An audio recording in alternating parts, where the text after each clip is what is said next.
Writer-artist Neil Hansen on his 1993 comic book series, UNTAMED.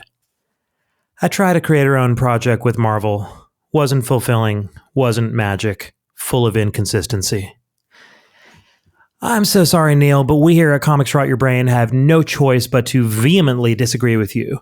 UNTAMED is a deeply fulfilling, weirdly magical, consistently exhilarating fever dream. And it just might be the most shocking Marvel comic of all time.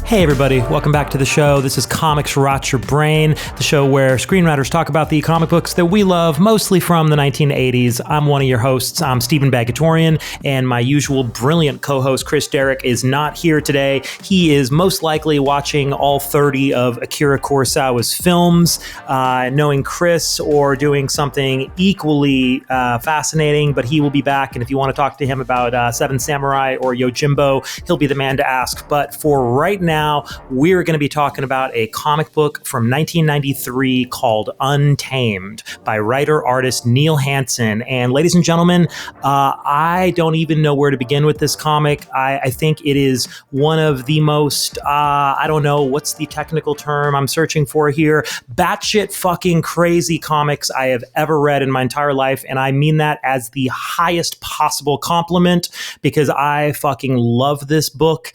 And it is the epitome of what I think of when I think about how comic books can do anything, and how comic books are just such a wild punk rock and completely bonkers medium where the vision of one artist can present something so unique in terms of a story that you would never, ever arrive at it in a committee form where you're investing millions and millions of dollars and you got hundreds of people helping you. So this is a work by Neil Hansen that feels like the work of an auteur because it is so unhinged and gloriously bizarre. But he is not a complete auteur, so we must give credit to Joe Rosas, his colorist, Jim Novak, the letterer, and Glenn Herdling, the editor, Hector Collazo, assistant editor, and Carl Potts, executive editor. All right, so the credits are out of the way. What is UNTAMED? Well, like I say, it's a comic that came out of Marvel in 1993 through their Epic Comics creator-owned imprint, which of course goes all the way back to the magazine Epic Illustrated, and it was started and launched originally by Archie Goodwin back in the day when Marvel was actually very early on the whole creator-owned thing, before DC actually, so props to Jim Shooter for that. But back in the day with Epic Illustrated, I mean, it was an amazing magazine, and they were really pioneering, doing sort of like a heavy metal-esque thing in the American comic book scene, and I'm sure we're going to look at a lot of those stories over time. We've already covered one of those tales from that magazine in an earlier episode, Generation Zero. So anyways, Epic has this grand tradition of creator-owned books, but by the time that UNTAMED came out, Archie Goodwin was long gone, and it was Carl Potts who was picking up the mantle of the stewardship of Epic Comics, and 93 was a crazy time for Marvel. They were responding to the mass defection of 7 of their biggest artists, arguably, to go form Image Comics and cause that seismic shift, the earthquake in the comics industry that Image caused. And then a little while after that, we had Vertigo Comics coming out of DC. And so DC was doing Vertigo, where they had some version of creator ownership in their early contracts. Image was doing their creator-owned thing. The industry was just in chaos. And Marvel's response to this, in true corporate fashion in a certain way, was to come up with a line of comics that I have to say, in general, looked curiously uninspired. And the Heavy Hitters imprint, the vast majority of the line looks deeply uninteresting to me. And so I passed on most of the line at the time, and looking over the offerings again today, there's really not a lot that looks that interesting to me. However, UNTAMED was, as far as I can tell, the real gem, the diamond in this line of comics. So I got a lot of material that I want to get through with you all today. So just kind of strap in and enjoy yourselves. And hopefully you're also checking out this insanely gorgeous artwork from Neil Hansen that is scrolling by you right now in the video. This art looks like, I don't even know how to begin describing Neil Hansen's art.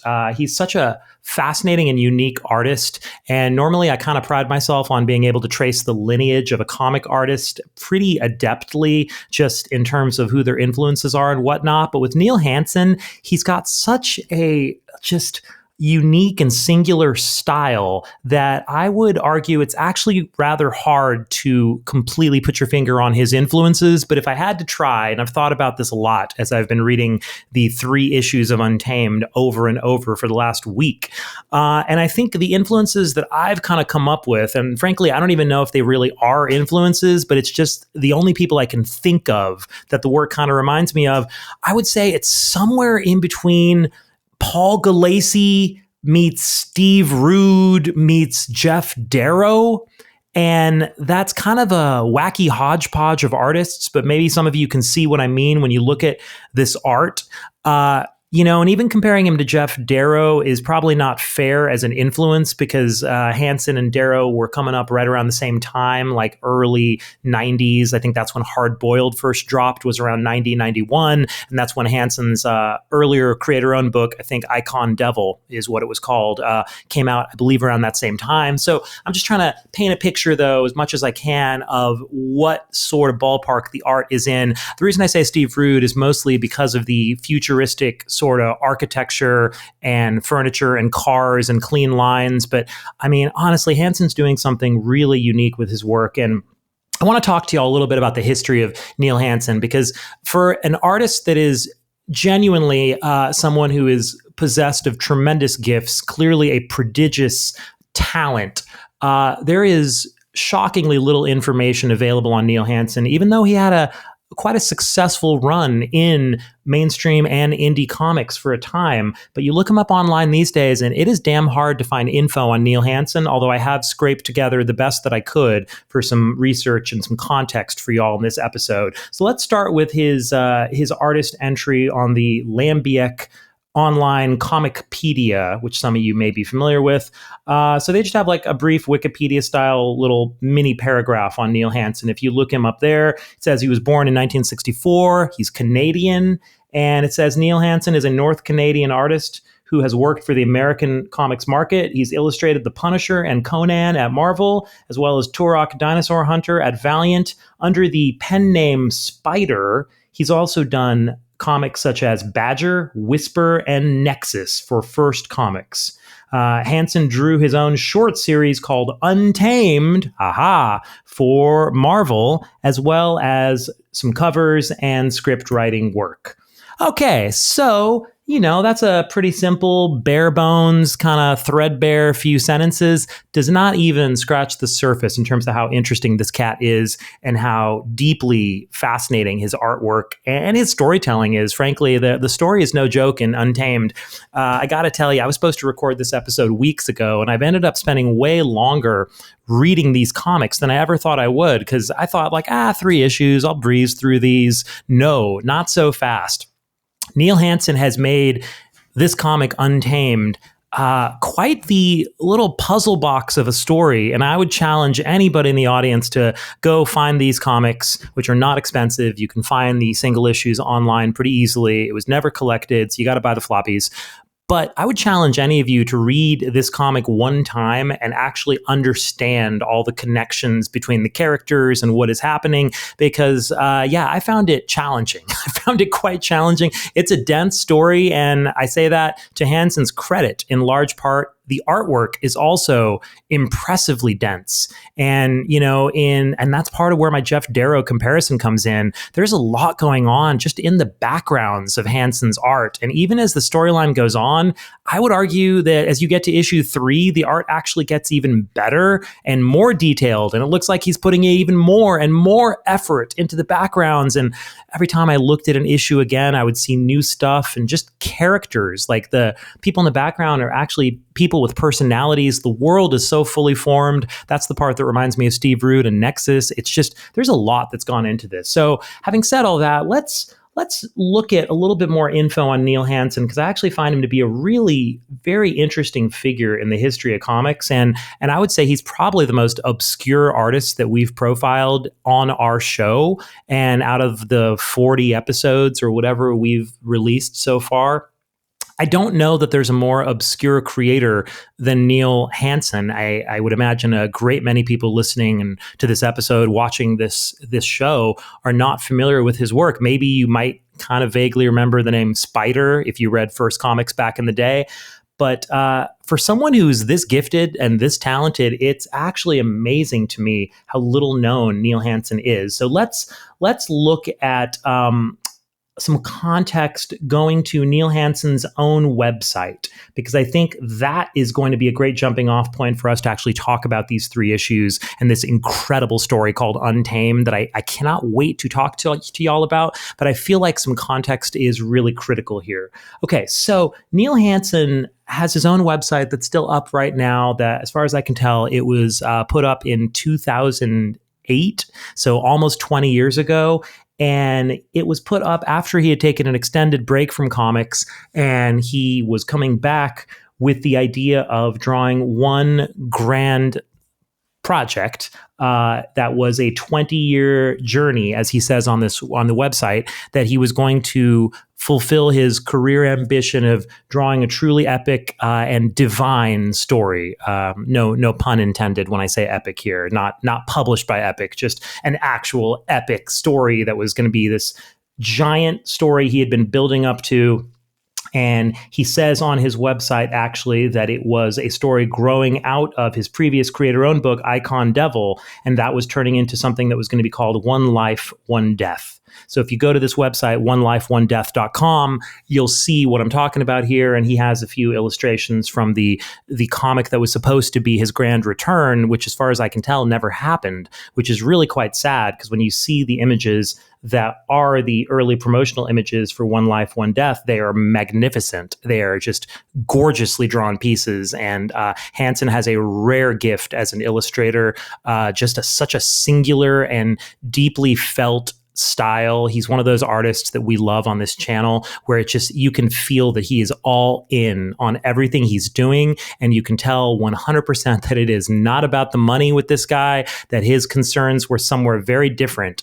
And he talks here about how One Life, One Death was going to be the culmination of his desire to create a divine story, and that kind of ambition is admirable, and that's something we celebrate here on this channel.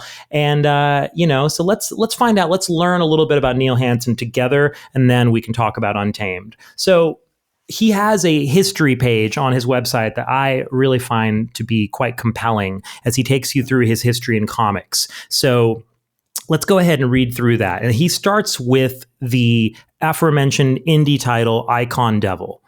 Okay, so this is me reading in Neil Hansen's voice, off his website. Icon Devil, the first try. This project began many years ago in 1986, when I was very young and I hadn't broken into comics yet. I'd been practicing and sending samples to various writers, artists, and editors at comics companies large and small. In those days, there were the big two, Marvel and DC Comics, and First Comics in Chicago was considered the third largest company at the time. I sent art samples to these and many smaller companies as well, getting rejection letters by the dozens, some polite, some rude, some helpful, some simply form letters. During my practicing, I came up with a few character ideas, some plot lines and happenings, and I decided while I was waiting to break into comics with a large company, I would self-publish a modest little black and white comic by myself and see where it led. I called the book Icon Devil for reasons that I won't jump into explaining here, and my little company was called Spider Optics. It led nowhere fast. I only published the first 2 issues. I knew nothing about self-publishing, so though I had good orders for the book, I made enough mistakes that I safely lost money instead of banking anything. And when he says he has good orders for the book, I believe I read somewhere else that he got around 15,000 orders for the first issue of Icon Devil, which, by today's standards would be cause for a ticker tape parade in indie comics in America. But this was back closer to the black and white boom in comics, where, sales of 15,000 were nothing to sneeze at, certainly, but they were nothing like the kind of sales that major indie books like American Flag and Grendel were racking up. I believe the first issue of American Flag sold something like 80,000 copies or something ridiculous like that, 80 or 85,000 copies from first. And I think Kamiko, if I recall, sold around 60,000 copies, 60, of the first issue of Matt Wagner's Grendel. So yeah, indie comics were no joke back then in terms of sales, and in the shadow of the Teenage Mutant Ninja Turtles, these books were selling like gangbusters. They didn't call it the black and white boom for nothing back then, but a talented new artist like Neil Hansen back then, the retailers, no doubt, they saw some of the early art for Icon Devil. They said, hey, why not? You never know, it's going to be the next Turtles. I mean, 15,000 copies. Very impressive for a young creator publishing his first book. But as he says here, he didn't know what he was doing business-wise. And so, that didn't quite work out initially there. But he goes on to say, it did have its successes. First, it was chosen as the pick hit to click by the largest distributor at that time, who featured it on the cover of their order form. Okay, that could explain the 15,000 in sales too. Second, it gave me a lot of experience of what to do and not do. Third, people loved something about it, though it never went anywhere. I was still receiving fan letters for over 3 years. People were intrigued with the very different characters, unusual writing. The whole general look and mood of the book was quite different. Click on the images below to see the covers to these two books and a couple of sample interior pages. It ain't pretty, but it's my first published work.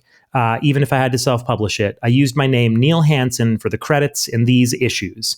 Okay, and I should point out here, this is Icon Devil Volume 1, Issues 1 and 2, okay? And I'm pointing that out, as you can see, for a reason. We'll find out soon why Volume 1 is not the last we're going to hear of Icon Devil. So those two issues are published in black and white, and he's got some images here, and frankly, they do look really impressive for a first comic coming from an unknown cartoonist in black and white. They look really damn impressive. So then he moves on to the next chapter of his career, First Comics, which is a publisher that'll be a lot more familiar to anybody listening to this channel. We've obviously covered First Comics in this channel before. We did a lengthy episode on Mike Baron and Steve Rude's Nexus, which you can find in our catalog. And, we're probably going to be covering Grimjack and probably Whisper and a lot more First stuff in the days to come here at Comics Rot Your Brain. But so our guy, Neil, he moves on to First Comics after these first couple self-published volleys into the market go reasonably well. He says, I got my chops simultaneous with the second issue of Icon Devil. Oh, no, I'm sorry. I read that wrong. First Comics, this is the subheading. He says, I get my chops, meaning at First Comics. Simultaneous with the second issue of Icon Devil being published, I finally broke into professional comics. I'd long been writing back and forth with First's Mike Baron, speaking of Nexus, who at that time was the biggest name in comics writing, having huge hits with Nexus, Badger, and writing a variety of other books for a variety of companies.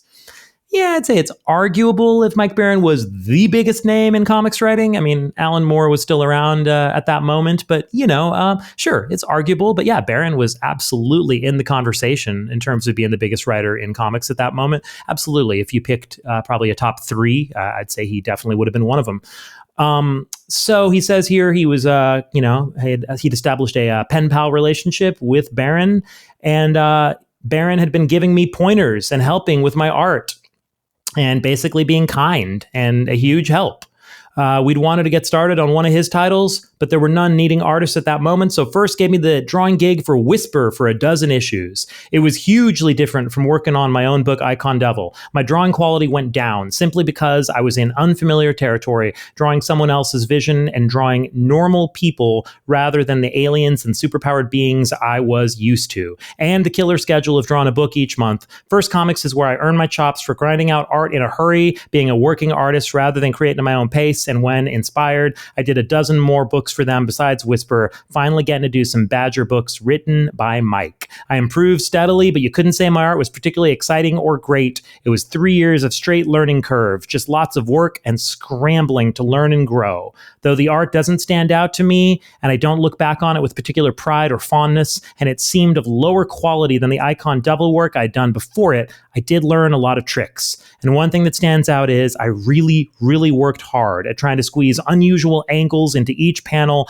really try to tell a story from a very interesting camera angle, move your eyes around. Below are more thumbnails to some covers and art from that first comics period, roughly 1987 through 1990. Note that I used the pen name Spider for all my first comics work. Okay, and then I'm going to jump in here to say that I would agree, broadly speaking, with Neil's assessment of the dip in quality for his art, because I actually happened to pick up like every issue of the first comics Whisper run in a 50-cent box recently at one of my local comic shops here in Burbank, because it's near where I live in Los Angeles, and great comic shop out there, House of Secrets.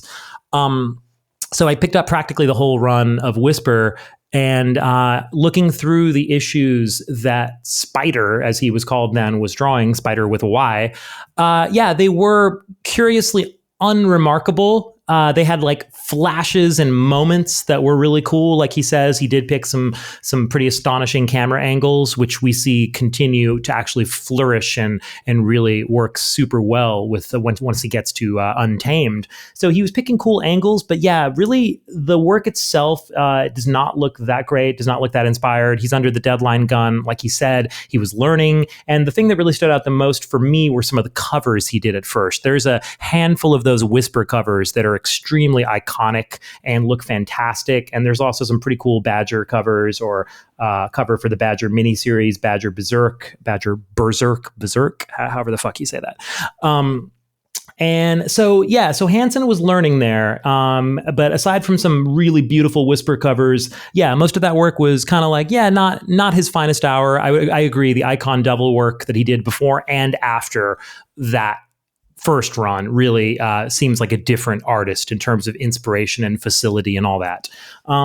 So I would also point out that the Whisper run, just a little bit of comics trivia for everyone out there, a bunch of issues of Hansen's run on Whisper were actually colored by none other than Bruce Timm before he would go on to work on the Batman animated series. So that was just kind of a weird name to see. I didn't even realize Bruce Timm was coloring indie comics before doing Batman the animated series.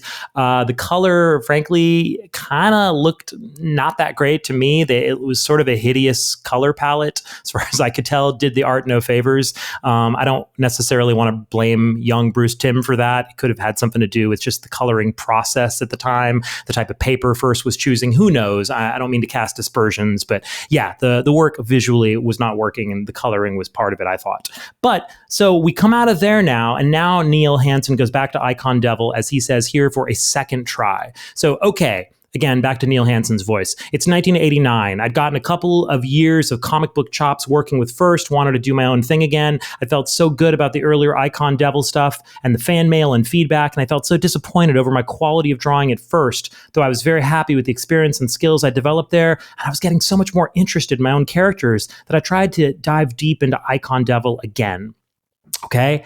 I'd learned a few more things about self-publishing and drawing, but I was blinded to the next hurdle, writing well and scheduling/pacing my work. So I was extremely happy with the art I was doing on this new Icon Devil effort, and my dialogue was even cooler and edgier and more original, but I had no idea where I was going with the story and what was to happen next. Just this rough idea in my head and trying to keep up with it all the time. The story literally fell apart as I didn't quite know where I wanted to take it.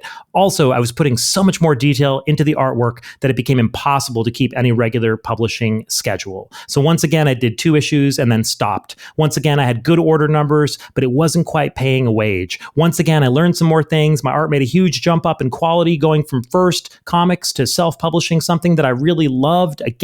Once again, a lot of fan mail, even more critical kudos, and my black and white art efforts, especially my unusual and wild use of white inks over the black inks, was really being noticed.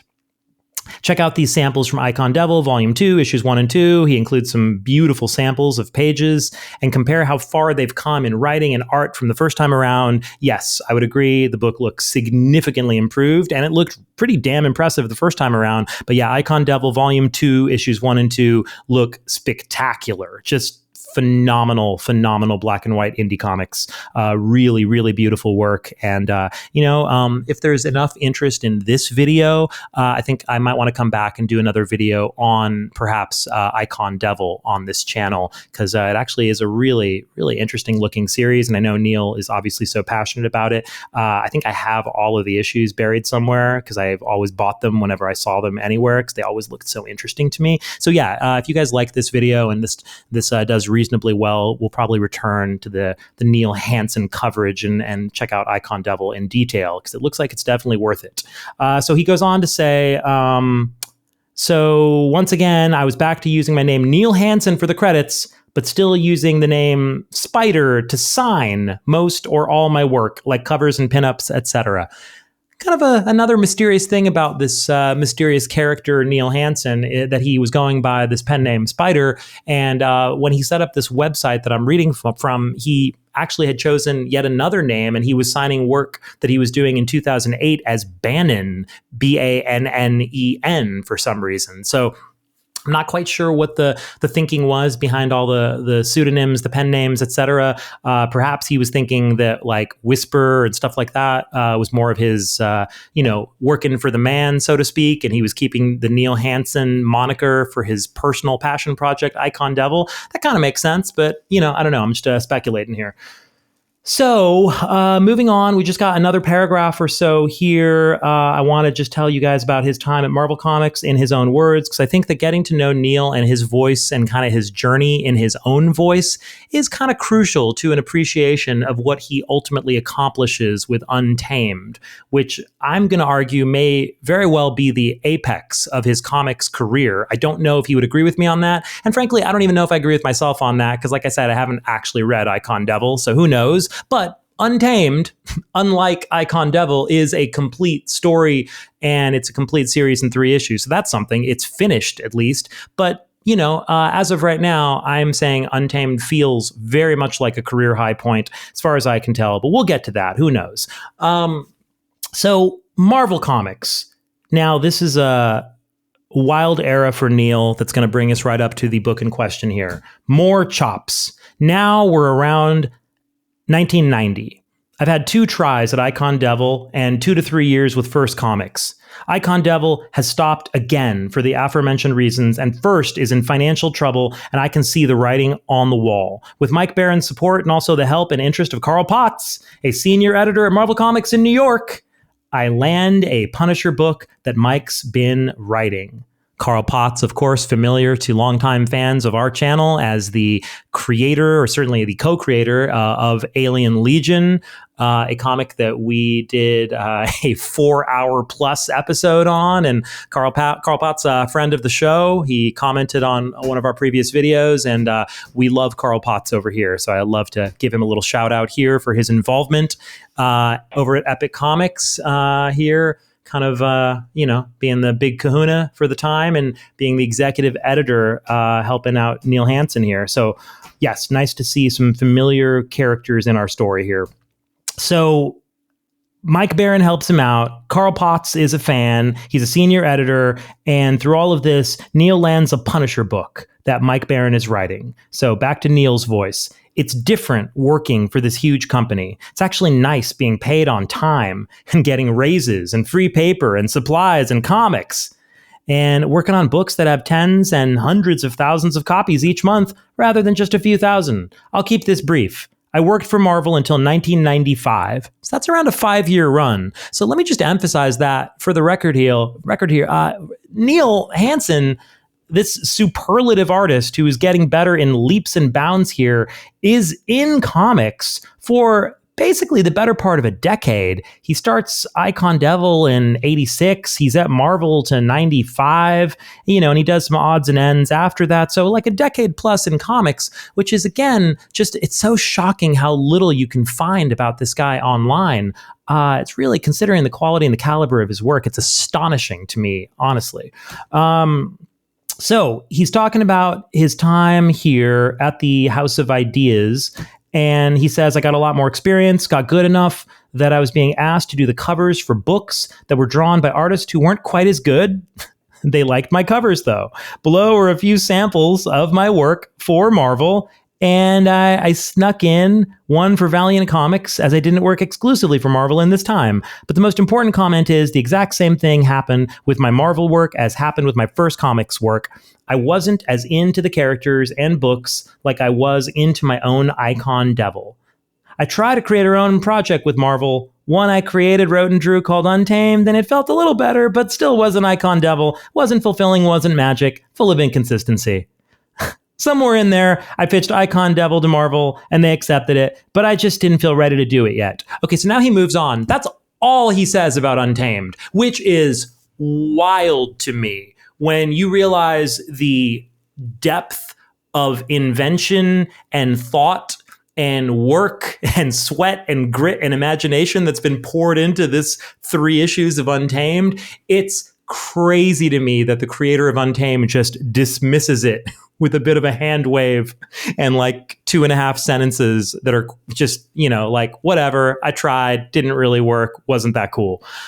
Crazy to me. And I can't help but think that maybe because the book just didn't receive much of a reception, that Neil, and the fact that Neil left comics shortly thereafter, and maybe the book wasn't remarked upon or noticed the way he had hoped, that must have had something to do with his own kind of feelings on it. And I can say that too, just as a screenwriter, there's times when you're really proud of something that you do and you put all of your fucking heart and soul in it. And then it gets out into the market and people give it just kind of a collective shoulder shrug, like, whatever.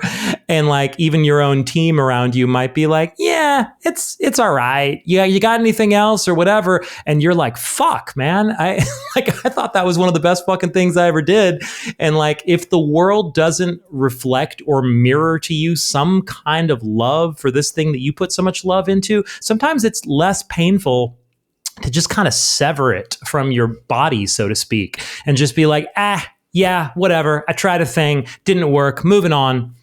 It's less painful that way because you don't have to sit and think about like, God, man, I really fucking tried on that thing. And like, I thought it was really fucking amazing. And like, shit, no one fucking liked it. Fuck me. I mean, that just sucks. I think anybody can relate to that in any walk of life. When you put your heart and soul into a relationship, you put your heart and soul into any job, and it gets just kind of ignored in a way. That's even worse than being hated because hated obviously is inspiring extreme passion, some antipathy, some loathing that, kind of gets your blood pumping. You're like, yeah, people fucking hate my shit. All right, awesome. I'm doing something right. But like, because, if someone hates it, that means somebody also loves it. It's polarizing. But if the work is just greeted with just sort of like a whatever, it's that apathy or that lack of a reaction that can really break your spirit sometimes. I'm speaking for myself. And again, I'm speculating because there are no Neil Hansen interviews out there, folks. Literally, like none. I know. I looked. There's nothing out there. So I'm completely just taking shots in the dark, trying to imagine and put myself in Mr. Hansen's shoes here, as it were. And apologies to Neil if I'm off base with any of this, but I'm just trying to kind of imagine what it must have been like to pour so much effort and so much ability, frankly, and just to put out a piece of work that is as really just sophisticated in its level of just artistic accomplishment as this book Untamed is, and to not get more of a reaction, I would imagine it must have been devastating. And also just to compare that sort of attitude with his initial feeling on the book, I found an advertisement here from when the book was first being released. And this advertisement was one of like a series of ads that Marvel was putting out for this epic heavy hitters line. Heavy hitters was the branding for the whole line. So it says that above the logos for all the books. And it's like, their response to the Image era or whatever. It's supposed to sound edgy and cool. And, these days it's a very cringe kind of like, embarrassing sounding name for a product line from Marvel. Ooh, heavy hitters. That means they're violent and they're edgy, kids. Check it out. Like, ooh, yuck. But hey, sometimes these like stupid corporate lines, they produce an incredible gem that sneaks in there like Untamed. But so as they were advertising the book initially, this is more what Neil was thinking, or kind of gives you a sense of what his mind state was before the book was released. They have this pretty cool looking ad that I just found on a Tumblr online here somewhere, where it says Neil Hansen on energy. And it says energy in huge letters. And there's a close up on the lunatic main character of Untamed, Griffin Palmer, who we're going to get to in a second. But there's a close up on this fucking lunatic cop in the future screaming. And over that, with like an orange tint on the ad, it's a quote from Neil Hansen. So it says, on energy. Untamed is raw power in motion. I hope to show every facet of energy possible. From the energy I expend sweating blood over intriguing details, to the energy my characters expend writing their own lives, to the energy a reader will have to summon to experience the book to its fullest. Let me read that last part again. The energy a reader will have to summon to experience the book to its fullest. Yeah, I gotta fucking agree with that. Like I was saying earlier, I had to summon a tremendous amount of energy, way more than I expected, to read this freaking comic. I thought this was going to be just some light sort of bit of the old ultra violence, just some hyper violent madness, which frankly I was mostly intrigued by because the art's so beautiful. I did not expect the story to be so challenging and dense and multi-layered and ultimately weirdly beautiful. It's a really, really deeply bizarre, challenging, and ultimately just tremendous comic. I've found myself kind of obsessed with this comic for the last couple of weeks, and I just keep rereading these issues, and every time I'm noticing new things in the story and the art. It is clear that Neil Hansen gave his all, and these books are amazing. So all right. So that is a little bit of where Neil was at the time in terms of, when he first launched the book. And then now let's go back to just finishing up his history on his website of his whole career and what happened in the aftermath of releasing this book. So he gives it that shoulder shrug, says like, whatever, put out this thing for Marvel, wasn't magic, wasn't fulfilling, blah, blah, blah. And then he says, somewhere in there, I pitched the old Icon Devil to Marvel and they accepted, but I just didn't feel ready to do it yet. I'd had 2 tries before and I knew it still wasn't solid enough in my mind that I could carry it through. I pitched it again a couple years later, accepted again. I didn't do it again. Later on, pitched it to a couple more companies. They accepted. I didn't do it. I was starting to be offered top books to draw. Yeah, I would imagine he was getting offered top books because his art was freaking spectacular. I was being offered top books to draw. I turned them down. Even James Cameron, yes, the movie writer / director, picked me out of the whole roster of Marvel artists and chose me to ask to draw a comic adaptation of one of his movies. I turned that down too. What was wrong with me? I love that Neil doesn't even bother to tell us what James Cameron film he turned down drawing the adaptation of. I was trying to guess, like, based on the time frame, are we thinking like True Lies or something? I don't know. I don't feel like looking it up, but yeah, who knows? I mean, point being, it's a James Cameron film, so it's wild that he was turning down major titles, major books, James Cameron books, and turning down multiple publishers wanting to publish Icon Devil. Obviously, there was something going on where he didn't feel like he could do the work at that moment. And he says himself here, what was wrong with me? I was unhappy with my life. It's a whole other story, which I won't get into here. I've written about it elsewhere. I'm not sure what he's referring to because in my own kind of digging online, I was not able to find much about what he's talking about there in terms of writing about it elsewhere. But suffice to say, I let everything go. I didn't work for a few years, starved, became ill, didn't think I'd ever draw again or even live. Went through massive changes from 1995 through to now, 2008. So that's when he put this website up there to return to comics at that moment with the One Life, One Death story, which was going to be the continuation of Icon Devil. So he goes on to say here, but before we get to now, let's see some of that Marvel work I did. For Marvel Comics, I was using the name Neil Hansen again. Okay, well, that kind of blows up my theory about using Spider when you're working for the man, because the band don't get no bigger than Marvel Comics. So I don't know. The whole pen name thing's a little curious. So he's back to Neil Hansen and working for Marvel, and he's showing us some of the work he did here. He's publishing some of these covers, and he says, I actually don't have copies of most of my Marvel work. But here are a few covers to those that I do and a couple interior illustrations for Conan and Punisher. And the art that he provides images of here on his website, I mean, they're gorgeous, gorgeous pages, gorgeous covers. He did some just wacky covers, like a wacky assortment of covers, I should say, for books like Nomad and a Phantom book that Marvel put out that I didn't even know existed until I saw this, a futuristic Phantom book, like, the Phantom, the pulp hero in all purple, created by Lee Falk. Shout out to my friend Dave Baker, the world's biggest Phantom fan ever, and superstar cartoonist Dave Baker. Phantom 2040.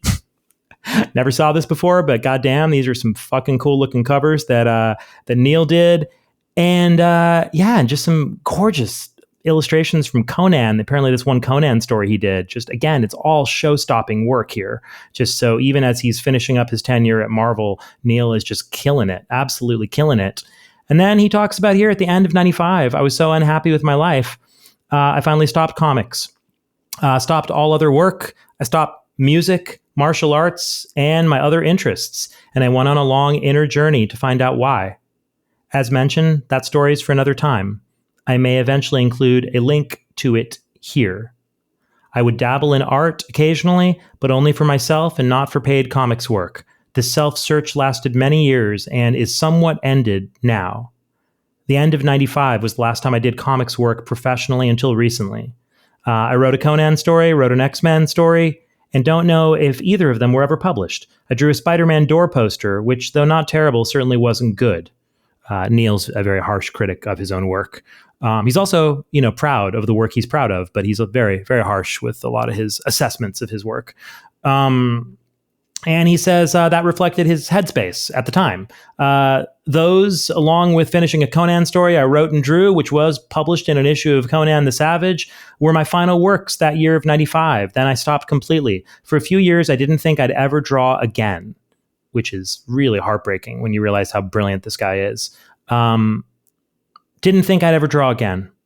But things change and grow, and I began to scribble a bit here and there in the early 2000s. So that's like, he stopped in 95, early 2000s, around 2003. So after an 8-year break, he says, I inked 3 issues of a comic for a friend who had just broken into comics, a young man I met while I was teaching a few comic drawing classes earlier.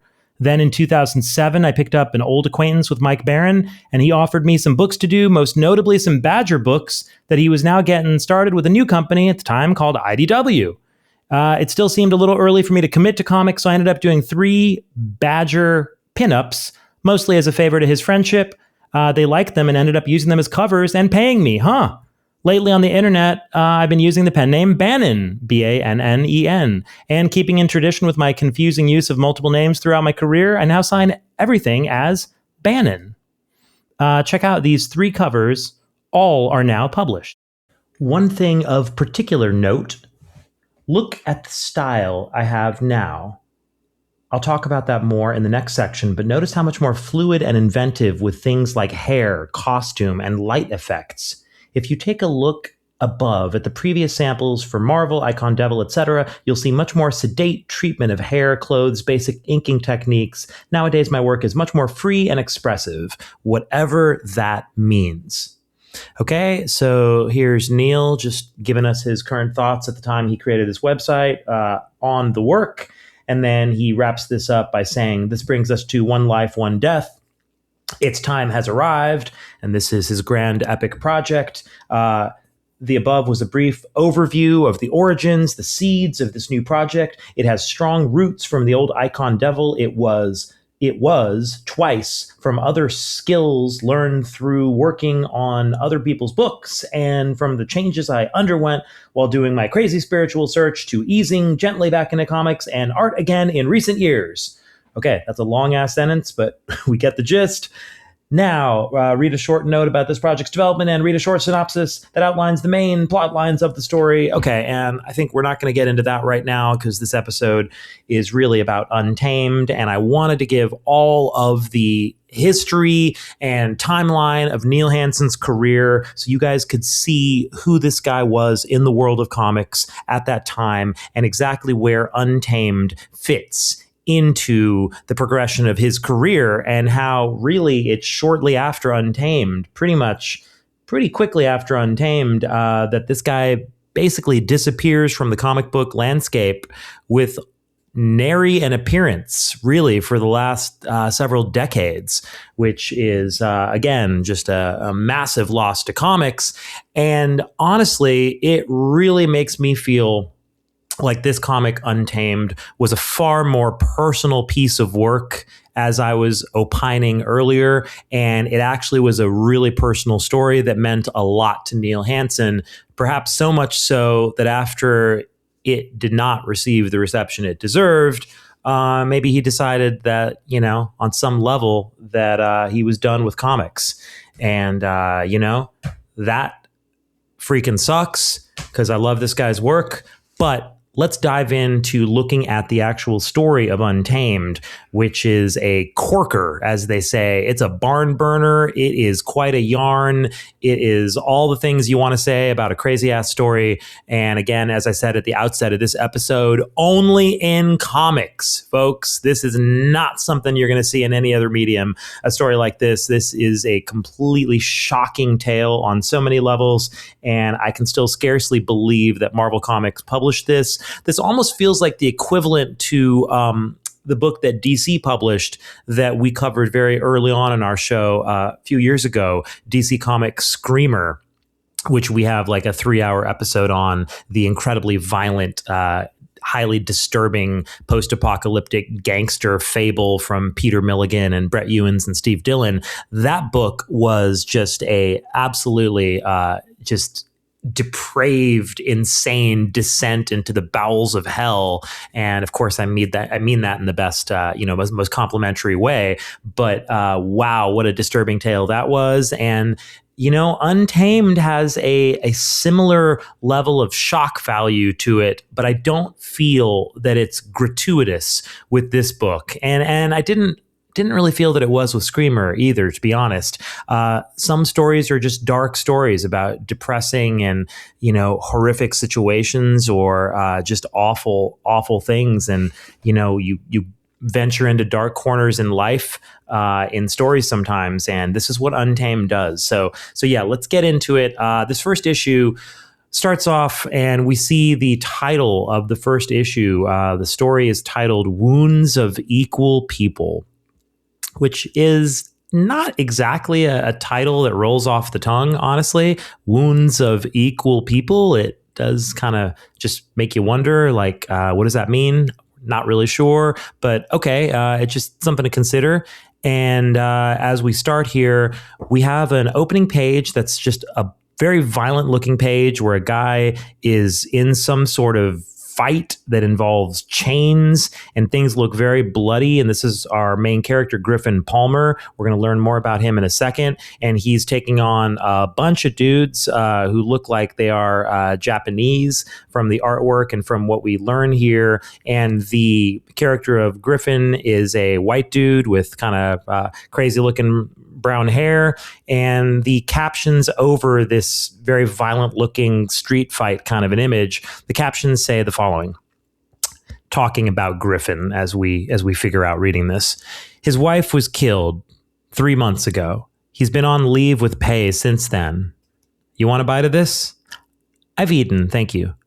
Anyways, Sergeant Palmer created the Supreme Attack Corps 3 years ago and is still our top man. Look at that kick. Beautiful. How was she killed? Car crash. Nothing too dramatic. Dog died too. This fight was filmed by a camera van just before that. These men are Madame Miyanoshita Jijuan's torpedoes. You know any of them? This is my first time in San Diego, and I've never seen them in Tokyo. Well, they're all Yakuza. Rather, they're all Kosansui, the radical new splinter group that's spearing away from it. I hear the buggers are blowing you as much stink as they're raising over here. And then we turn the page, and now we get our first real sense of what a spectacular artist Neil Hansen is. Because as we turn the page in this first issue, we see a double page spread for the ages. This is just a absolutely jaw-dropping double page spread where we see the two people who are having the conversation, one of whom we find out goes by the name Dane, and he's a Japanese cop who is visiting futuristic San Diego, which in this future is overrun by this gang of Yakuza-style bad guys called the Kosansui, as he just mentioned, that are kind of a cross between samurais, ninjas, and Yakuza gangsters. So they're sort of a melange of various, types of sword-wielding, gun-wielding, violent Japanese men. That's the Kosansui. And here we see that this Japanese cop has come to San Diego to deal with this threat to San Diego, and he's visiting, and he's talking to another police officer at the station, this futuristic police station, we assume. And they're talking about how he's being partnered with this guy, Griffin Palmer, who is the guy we were watching in the street fight on the opening page. And this double page spread, we see the Japanese cop from behind, and we see the woman cop who he's talking to sitting behind a very futuristic bunch of furniture. And there's just an image of Griffin fighting that takes up both pages sort of in the background. And it looks like we're in this futuristic room where the imagery is being projected on a giant screen, like almost like a movie theater screen, but it's taking up the entirety of the background, and it's all done with a color hold. So the ink is all published, like printed in red. And it's just a fantastic effect. I mean, you guys will see this in the video. You'll recognize what I'm talking about here. And Dane, the Japanese cop, is wearing these wild-looking futuristic pants, and he looks very stylish from behind, futuristic kind of a shirt, too. The furniture looks crazy. Just every bit of the detail is just, just chef's kiss. I mean, just an amazing double-page spread here. And so they start talking, and it's a bunch of cop / like political kind of talk, and we're finding out about Sergeant Palmer, the guy he's paired with, blah blah blah. And the story is, I don't know, kind of traditional in a certain way. It's like oddball, fish out of water, kind of like this Japanese cop visiting San Diego, and he's paired with this kind of wild, loose cannon cop, which is Griffin Palmer, who's kind of like a Mel Gibson from Lethal Weapon, kind of an archetype, like super crazy, fucked up cop who also has a history of trauma, as we're gonna come to find out. And so Dane goes and meets up with Griffin, and Griffin's a wild man. He's working on his car, and he's a real loudmouth. And we find out that Griffin, he seems like he's Irish. He talks like he's Irish. And when Dane goes to see him, Griffin says, "Nope, I'm not Irish, but I went there once and it kind of stuck with me. You know how it is." So he's talking in this fake Irish brogue, which is just weird, but it's like, okay, this whole book is weird. You just kind of go with it. And so these cops, they drive around and they're talking about the Kosansui and sort of the threat that they're posing to the town. And like, we're reminded that Griffin's got a dead wife. And then they go to talk to one of Griffin's informants.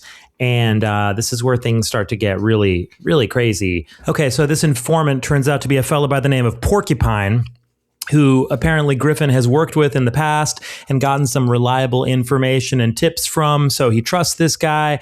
And so Porcupine tells Griffin and Dane, hey, go to this place at this time, and there's going to be some Kosen Sui criminal operation happening here at this spot, and you can get a glimpse of somebody who apparently they've been looking to find, and her name, we find out, is Madame Ji Yuan. And this is a point of critical information that they're going to see this person at this spot. So Griffin and Dane, taking Porcupine's word for it, go to that spot, and at the designated time, they end up getting ambushed by a half a dozen Kosen Sui thugs on jet bikes, because remember, we're in the future here. And there's a super crazy violent action scene for about 6 pages or so where Griffin and Dane are almost killed, but they survive. And in the midst of surviving, Griffin realizes that he's been betrayed by his informant Porcupine. And this is where Untamed starts to earn the title of what I am claiming it is here in our title for this episode, perhaps the most shocking Marvel comic of all time, where Griffin goes back to confront his informant, the aforementioned pimp named Porcupine. And here, our main character, ostensibly our hero, Griffin, has quite the unusual confrontation for a Marvel comic here. He approaches Porcupine, who's in the midst of dealing with some of his sex worker, colleagues, employees, I suppose you would say, the ladies of the night who are in his employ. And he's, yelling at one of them about some money that's owed, like a pimp would do. He's kicking her out of the place that he's been, having her staying at. He's really upset, whatever. So in the midst of this business transaction he's doing, Porcupine's grabbed by Griffin, and Griffin surprises him, gets the drop on him, chokes him, throws him up against a door, and he says, spill me some words, Porco. And Porcupine is shocked as he's getting choked. He's like, what's going on? You gone crazy? And Griffin replies, no little old lady tonight, brother. Just a KSS hit squad. Now, why'd you want to have old Griff fried and stuck, Porco? No, I don't know nothing, man. I just give you what they told me to. You know I can't bite that, Porco. I'll just keep digging till I find me answers. Now, this is the page where shit gets really crazy. So when he says, I'll keep digging till I find me answers, it's a bit of a play on words from the old fake Irish brogue talking Griffin here, because what he means is, as is happening just off panel here, he's going to keep digging in Porcupine's eye socket. And that's actually what happens here, as Porcupine's hand is like all we see struggling as Griffin is doing this horrific thing to him off panel. And we can see in the word balloon, Porcupine freaking out, screaming, no, arg, arg, while Griffin's just saying, I'll keep digging till I find me answers. And we see a splash of blood coming from Porcupine's face. And the very next panel, we have a close-up on our hero, or to put a finer point on it here, at this moment in this precise panel, I think is where we realize that Griffin Palmer is in fact our anti-hero at best. We have a close-up on him with Porcupine's eyeball in his mouth. Yes, that's right. Griffin, our main character, has bit the eyeball out of the socket of the pimp named Porcupine, and he's got the eyeball in his mouth in a incredibly clear close-up panel here.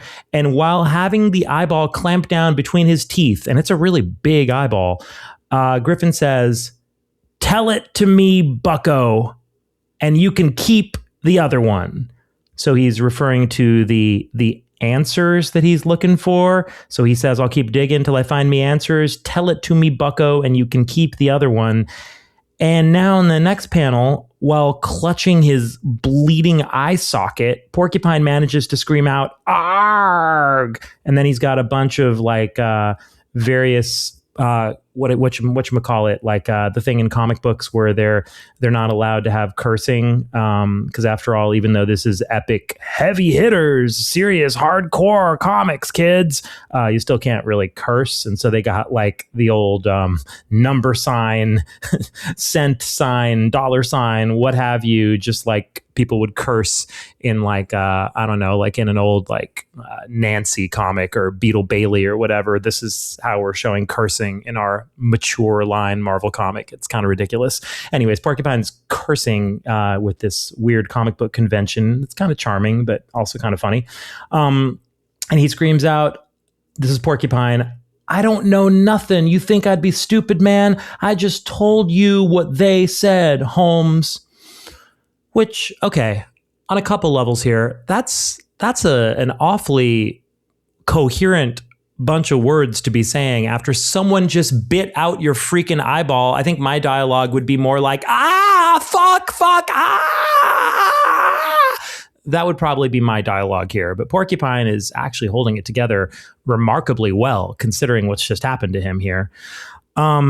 Griffin's pretty calm. He spits out the eyeball, the bottom of the panel. Big sound effect. Helpfully says, "Phoo," as we see the bloody eyeball with like stuff like blood and, I guess ligaments coming off it here as he spits it. And Griffin says, "I believe you, Porcupine." Porcupine, still clutching his face in pain, in the next panel says, "Mother," squiggly fake curse symbol, comic symbols. "You took my squiggly curse eye, man." Yeah, he did. He did take your eye. We saw it.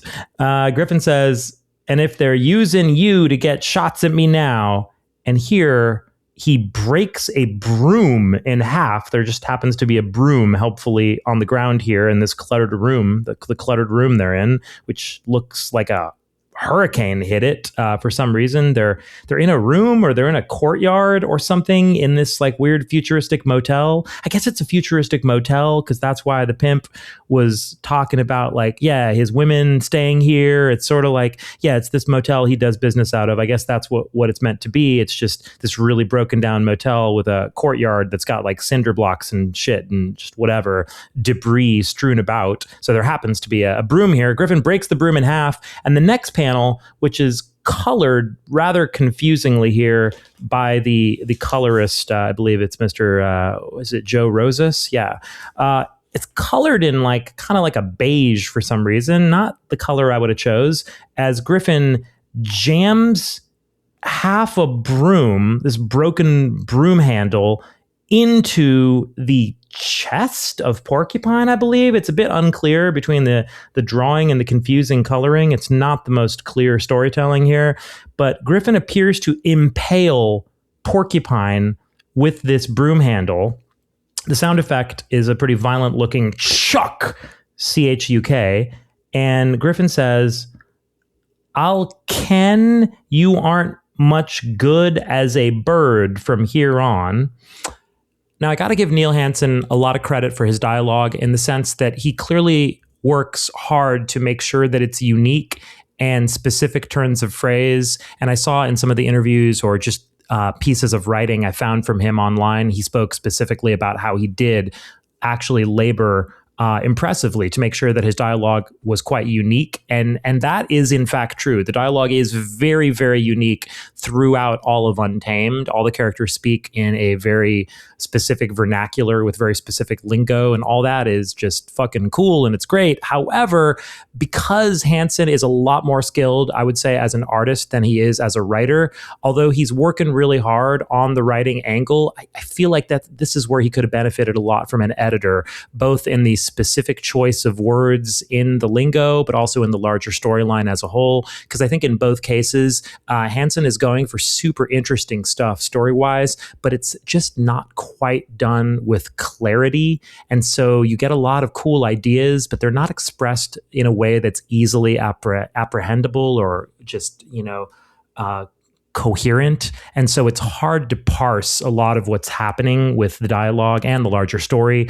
And so there just ends up being a lot of friction in the read. And I think that's part of why the story was so hard to kind of take in for me on an initial read. And even now, after having read it several times, I'm still having to double check on pages like this to make sure that I actually am understanding what's happening, which, I suppose it is a flaw of the storytelling, I would say, but it's also a measure of how dense and ambitious the storytelling is. I really feel like the bigger flaw in a lot of ways with this book happens to be the editing, frankly, because, no offense to Hector Collazo, the assistant editor, or Glenn Herdling, the editor, or Carl Potts, the executive editor. That's a lot of editor credits on a comic book that, frankly, really needs a lot more freaking editing. There's 3 editor credits, and I feel like Hansen was really let down by his editors on this whole series. I feel like this story could have been wrangled and made to flow in a way that would have worked and benefited ultimately the whole project a lot more.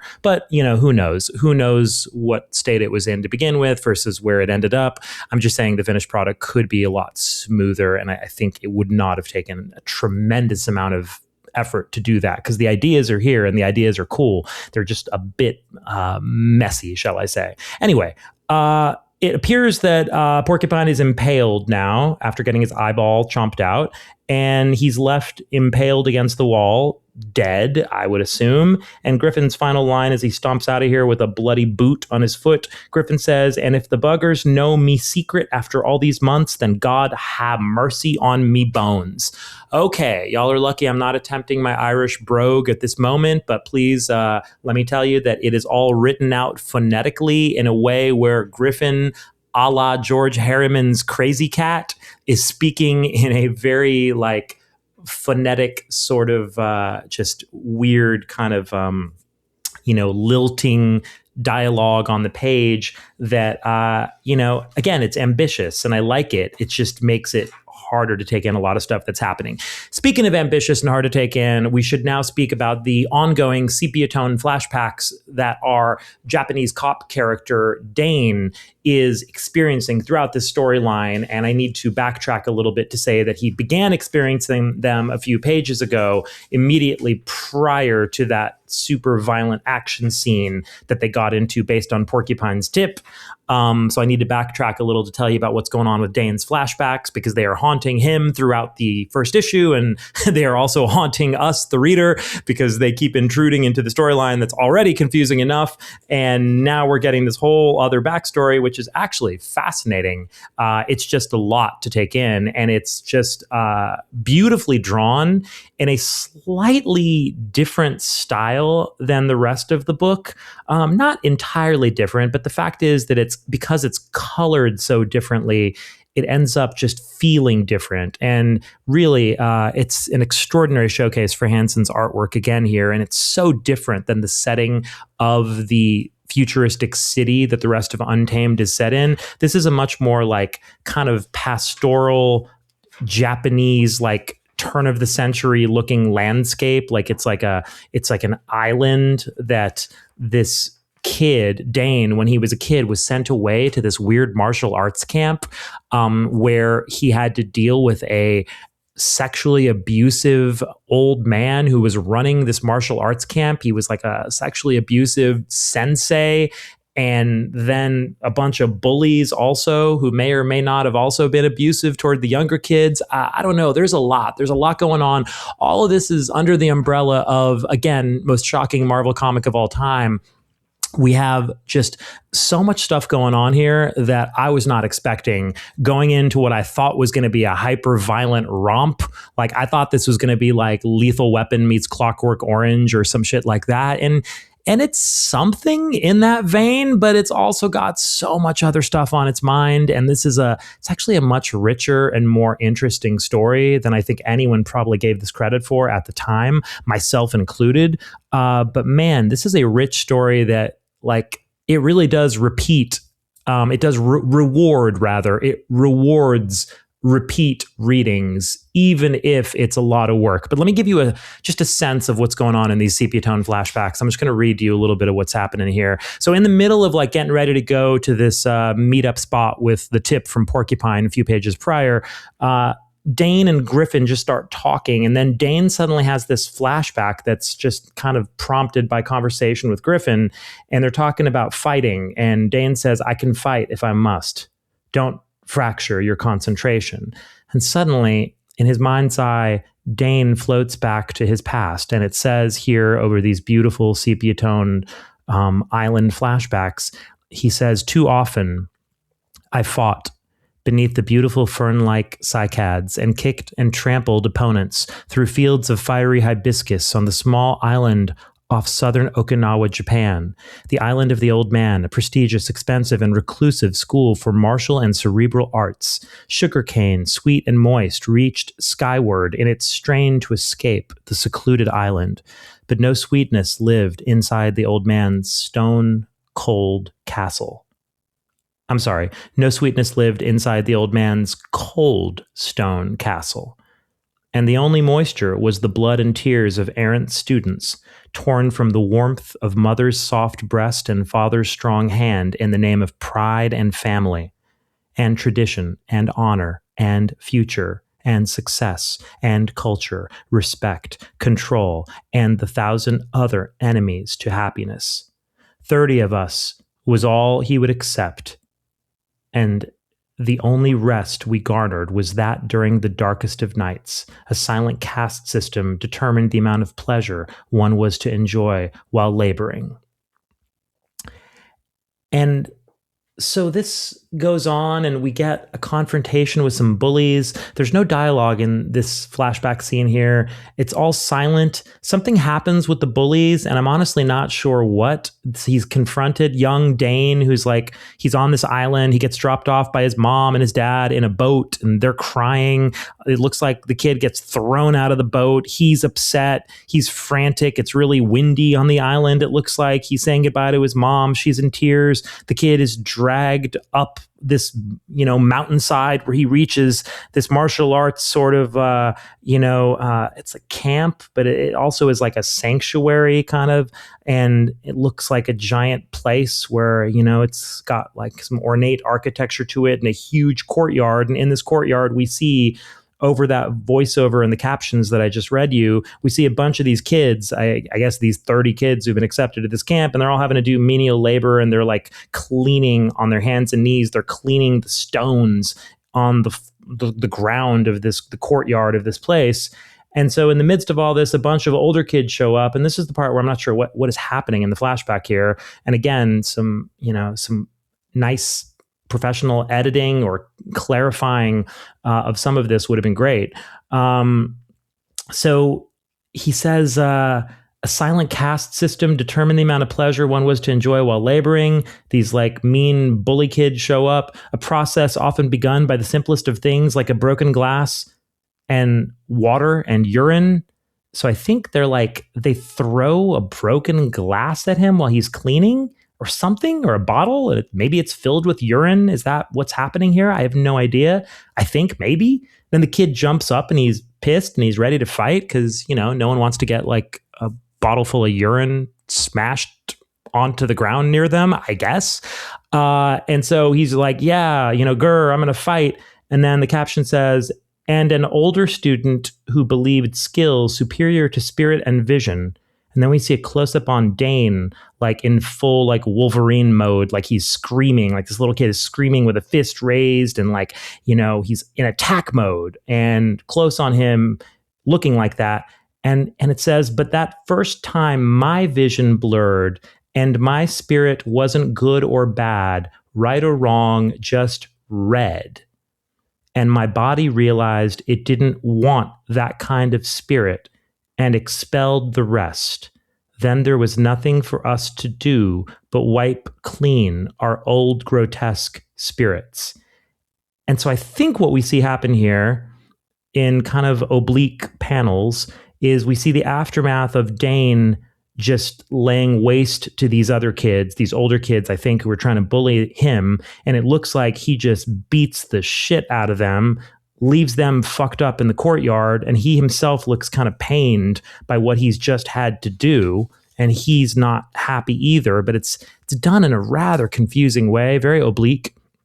And then we come out of that flashback, and then we go into like the whole, violent scene with Griffin and him getting jumped. And then Griffin goes back and like chomps the eyeball out of Porcupine and all that. And then we get more sepia tone flashbacks where we get more on the island, and Dane is back at his place now, and he's meditating and he's remembering the old man who is like the creepy, abusive sensei figure. And we get a quick, creepy flash of that memory.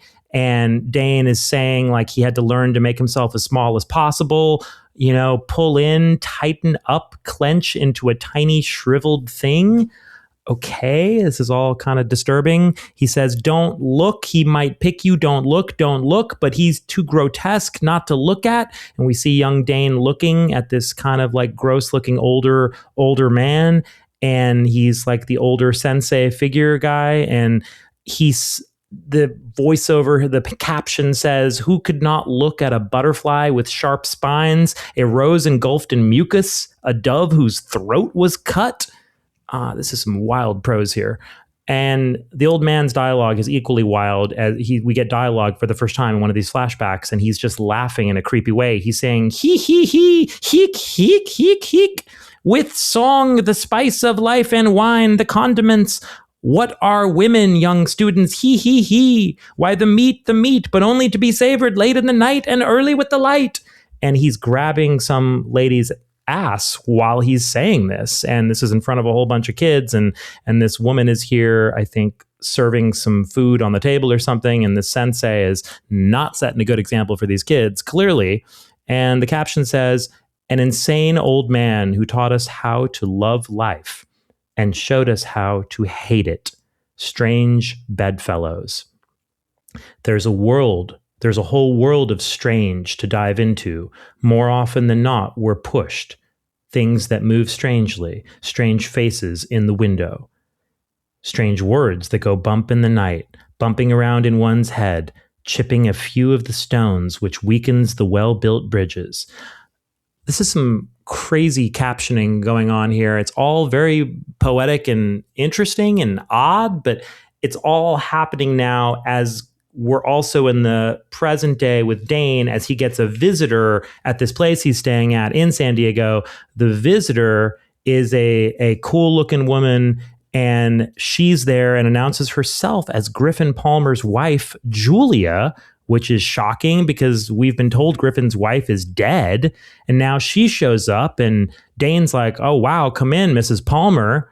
And she says, I have to be quick. I was being followed until a few blocks back. And Dane says, what? Followed by whom? And Dane, like, he should be really surprised because he was told that Griffin's wife was dead. But he seems like he's just kind of taken this in stride. I guess, Dane's had a weird life. So he's like, all right, whatever. Dead woman's at my door. My new partner's dead wife just showed up. Okay, cool. Let me let her in. And as he does let her in, she goes on to explain who is following her. She says, I think some Kosensui thugs. Griffin's been keeping me in a safe house, but they stormed it this morning. I don't know if they were looking for me or someone else. Please, I have to trust someone.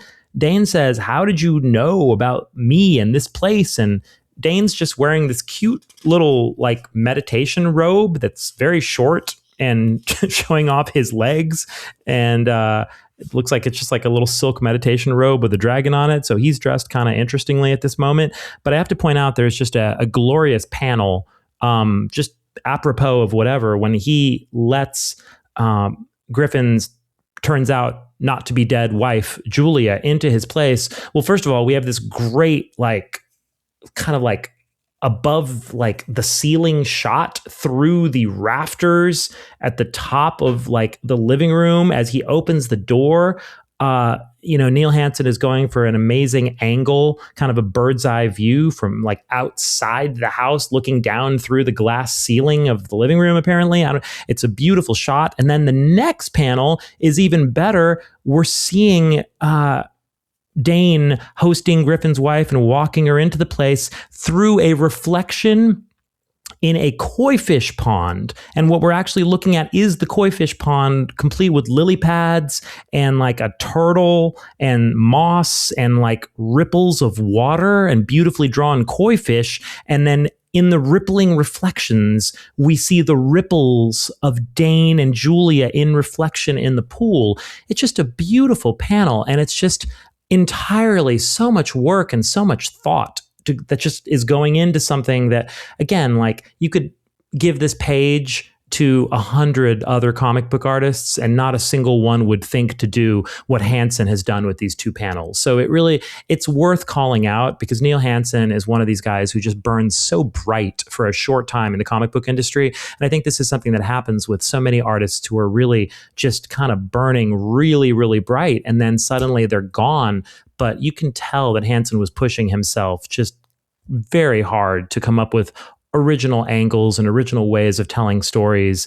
And I mean, just, you got to respect a guy doing that. Just amazing. And so Dane is like, what's going on? Please. Good question. And not dead Mrs. Palmer, Julia says, God, I don't know where to start. Griffin isn't what you think he is. Well, he is, but he's also, God, you have to be careful. He's killed so many. Sometimes I'm half surprised he hasn't killed me. Bring. Dane's like, excuse me. And it turns out Griffin's calling at that moment. Dane's like, oh shit, better not tell him I'm with his dead wife, who's alive here with me. And, oh, hello, Griffin. Is this urgent? I'm occupied. Tonight's not good for a drink. Sounds like you've already had one. And suddenly Julia has second thoughts. I can't do this. She jumps up, goes to the door. Dane's like, wait, excuse me. Hold on a moment, Griffin. And she's like, I'm sorry. I have to go. I'm sorry. And he's like, wait, don't use the front. Whoom! And then this is crazy. There's like a giant explosion. Julia gets rocked, like thrown backwards in a big, confusing yellow and red panel where it looks like the frickin' door gets blown open. And I don't know what exactly happened here. Like, it looks like she gets killed, but it raises a lot of questions because I don't know why Dane seemed to know something was going to happen to her, because he's like, wait, don't use the front door. But that's the door that he just let her in when she showed up. So it's not like it was booby trapped. I mean, was it? But why would it be booby trapped if she's leaving from, the front? I mean, from the inside of the house, why would it just blow up? And or if it's the Kosansui thugs who are following her, how would Dane know that they're going to be right there? The whole thing is weird because we're like, oh shit, did she just die? And then Griffin's on the phone like, are you there, Dana? What's the ruckus? And we just cut to the next day, Griffin and Dane driving around through a fisheye lens in the city, and they're just chit-chatting. And Dane and Griffin are there in this cool little convertible sports car thing, and Griffin says, yeah, I'm thinking you owe me a tall, cool one, bucko, getting you away from the door and all. You sure there was no one else around they'd be shooting at now? So then I guess it's meant to imply the Kosansui were shooting at the front door. And then Dane lies and says, no, I'm sure I was alone. And so he's lying about Griffin's wife being at his place, but then we're kind of like left to wonder what happened to Griffin's wife. But we can't wonder about it too long because suddenly some more action pops off and another car just comes by and suddenly rams into them. And then we have is that what happens? Or no, wait a second. No. What happens here is they get an APB or whatever from the cops dispatch or whatever in the car. Car 34, please respond. It's funny, we're in the future, but we're still contacting police like we did, I guess, back in the 1950s. And they're like, go ahead, Station 1. Shots fired, officers, down at 6th and Ash. Suspects headed north on 6 toward the Cabrillo Freeway in a tan and orange 97 Spreckles. And then, so we'll show you how me lassie can sprint. Okay, and so it's actually not that a car hits them. It's just that Griffin roars off, vroom. And he's pissed because he's heard this report that just came in from them, from the dispatch. Killing bloody officers, were they? I'll scalp the driver. You aim a lead dingleberry at the gas tank, Dano. What are you doing, Sergeant? You're trained not to use firearms, to return them alive. And Griffin says, fuck it all, bucko, with the little comic book squigglies instead of fuck. After shooting cops, you think they're going to risk being caught alive? And how are you going to stop their car? You got a bloody turbine gun? I can destroy their rear quarter panel with a hardened C4 shuriken. And so we got a C4 shuriken, like some ninja star shit. And that's Dane saying that as he does throw this explosive ninja star onto the car in question that they're going after, causes a huge explosion. And then here's the rather abrupt ending to issue 1, where Dane is like blown free of the car in an explosion. He's knocked unconscious. He looks super fucked up. He wakes up on the final page and he's like, "Where's Griffin?" And someone's like, "Take it easy. He's okay. He's trying to get them kids out of their car. You was lucky he was here. And he dragged you from that pile of burning cars, man. He's one fine dude. You owe your life to that mother." And then we just get some final sort of weird, just strange caption inner monologue from Dane here that's kind of continuing some of the themes from before, but it says small, strange starts off small and keeps on growing. And then we've got like a weird sort of panel that's all black where we're close on the bloody face of Dane, but with like weird color holds. So his face looks like it's all red ink against the black panel background. And that's like the end of issue 1. And it's a really bizarre, super abrupt ending to issue 1. And then on the back cover, we get kind of a beautiful portrait of, I guess, somebody that we would assume is maybe Dane, looking like super kind of martial artist like, as he's just perched with a couple of swords on the edge of a beautiful building above some kind of like dragon gargoyle looking sculpture and a bunch of shrubbery and trees and plants. And there's kind of an inscription or a little mantra written across the top of this back cover illustration, which is really quite a lovely drawing and beautifully colored too. Very kind of subtle, sedate coloring, especially for the time. And the inscription at the top on the back cover here over this drawing, it says, "This series is dedicated to those individuals who have the courage to allow what they truly are to shine through." So there we have it. In excruciating detail, that's issue 1 of Untamed. So we got a whole lot of violence. We got a main character, Griffin Palmer, a corrupt cop in the future who bites the eyeballs out of the faces of his informants when they lie to him, and then impales them, murders them with broken brooms. And then we got a Japanese cop who throws explosive ninja shuriken stars and is tortured by his upbringing on a martial arts camp on an island where he dealt with ungodly sexual abuse, as we're going to find out more and more from the corrupt person running that camp. And I gotta say, this is a far darker and richer story than I ever expected. There's a lot going on here, and Neil Hansen clearly has a lot on his mind. And one of the fascinating things is that as the series goes on, it doesn't get less ambitious. I would say arguably it gets even more ambitious in terms of the story getting denser and more elaborate in a lot of ways.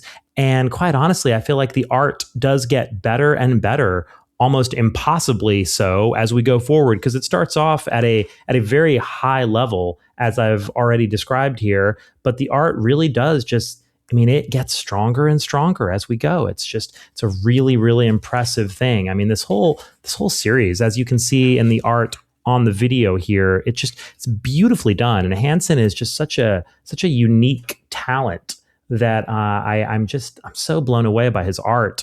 And it's not perfect. There are panels and moments that are awkward, that don't look quite right. There's like perspective issues, there's anatomy issues, there's the kind of stuff that honestly a great artist works out of their system with enough time and freedom. It reminds me of some of the awkwardness that we might have seen in the early work of Steve Rude, where it was still brilliant and genius, but you saw in those early issues of Nexus that Rude was just kind of getting his feet under him and really getting his style solidified. And then by the time you're like a dozen issues in on Nexus, you're like, okay, Steve Rude is here and he's here to stay. And, he's at this level that's just impossibly high, and he's going to just just stay there or get better from here on out. And I think given the chance, I feel like Neil Hansen is the kind of talent who, if Untamed had gotten a much longer run, I feel like by the time he turned the corner on the first year of issues, he would have worked out some of the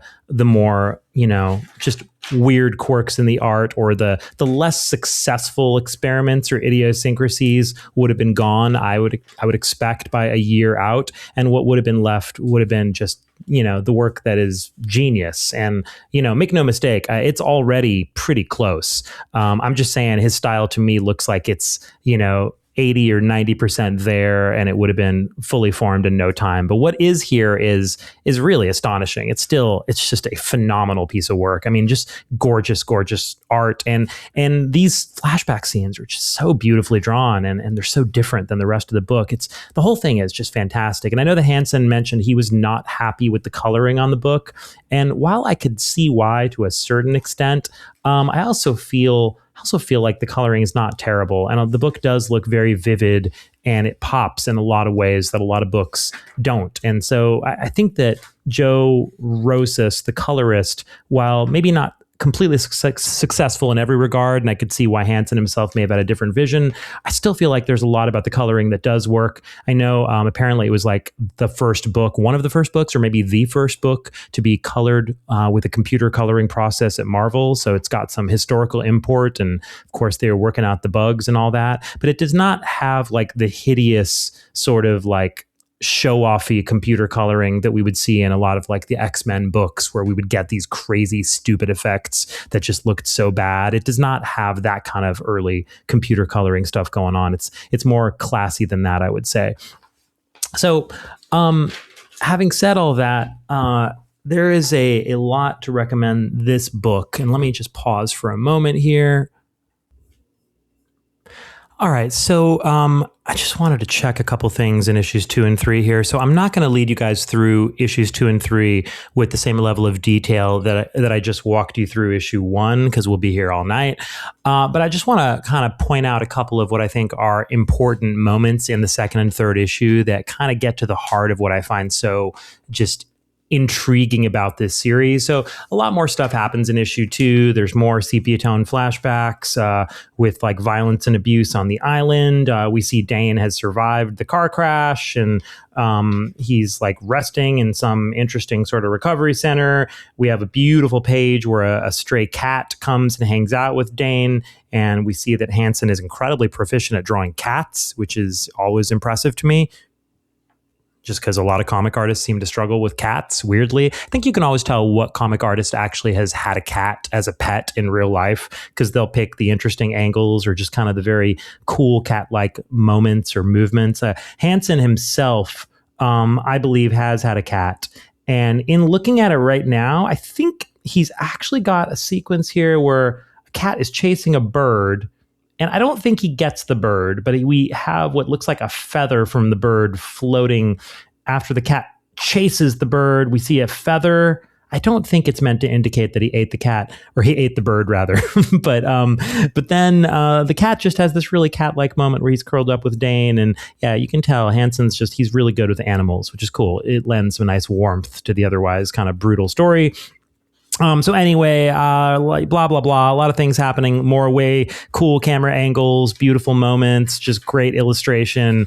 Dane and his partner Griffin go out to a fancy restaurant for dinner, and it gets raided by some Kosen Sui thugs with crazy masks and just very vibrant battle gear who come just raining through the skylight, and there's glass everywhere and guns, and blam, blam, blam turns into another crazy moment of violence where Griffin shoots at a bunch of people.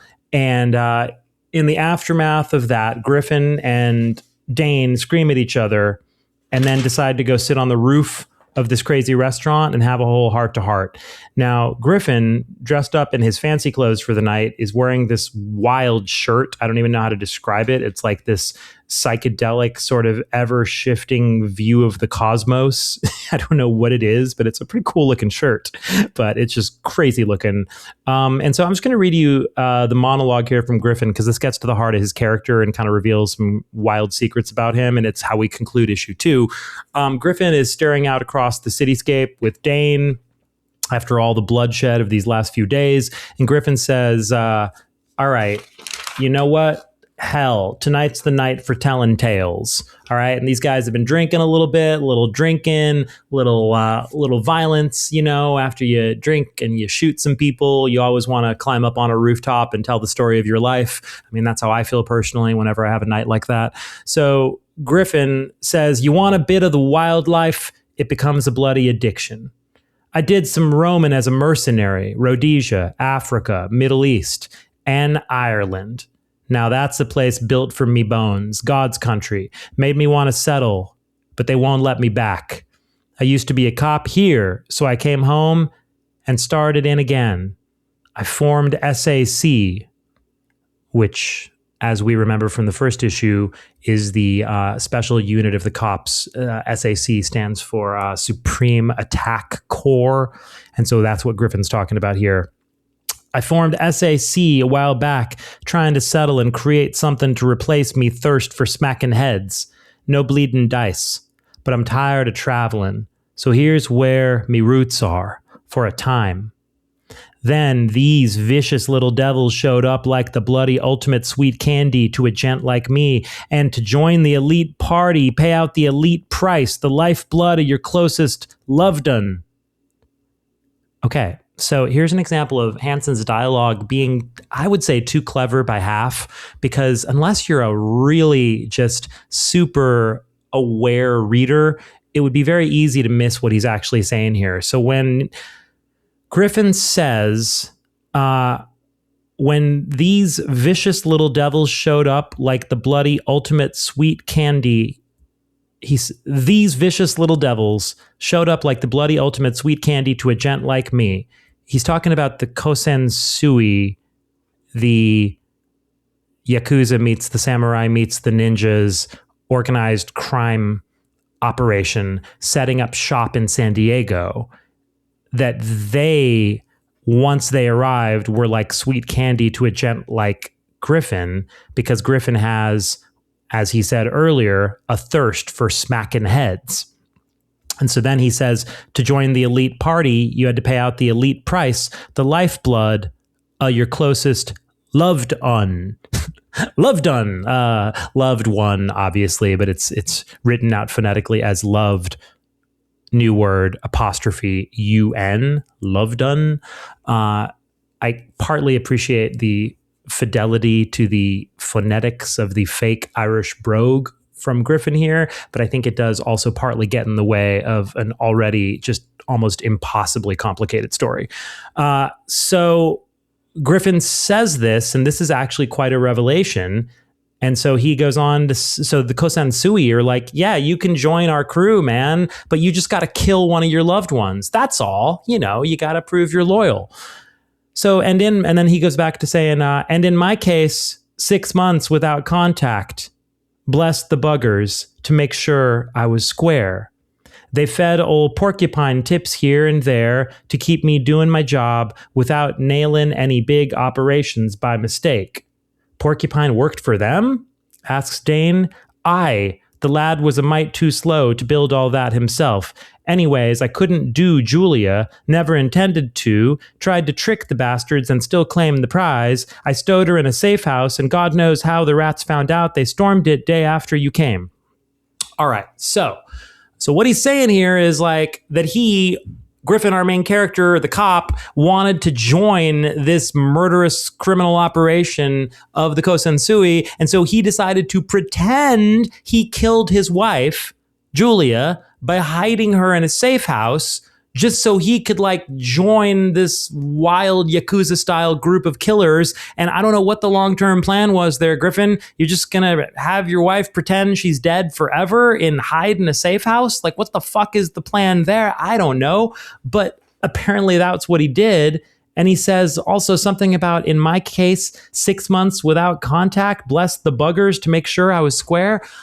I don't know what the fuck he's talking about here, but I'm assuming it's like you kill your wife and then 6 months with no contact to the Kosensui, so no one connects the death of your wife to you joining the I don't know. I'm speculating. I got no friggin' clue. This is all, again, something where just a bit of judicious editing could have been so helpful, because this is kind of a fascinating concept here, but it's also fucking crazy pants insane that our main character in a Marvel comic is like chomping up eyeballs, trying to fake kill his wife, pretend to kill his wife so he can join up with this crew of murderous thugs.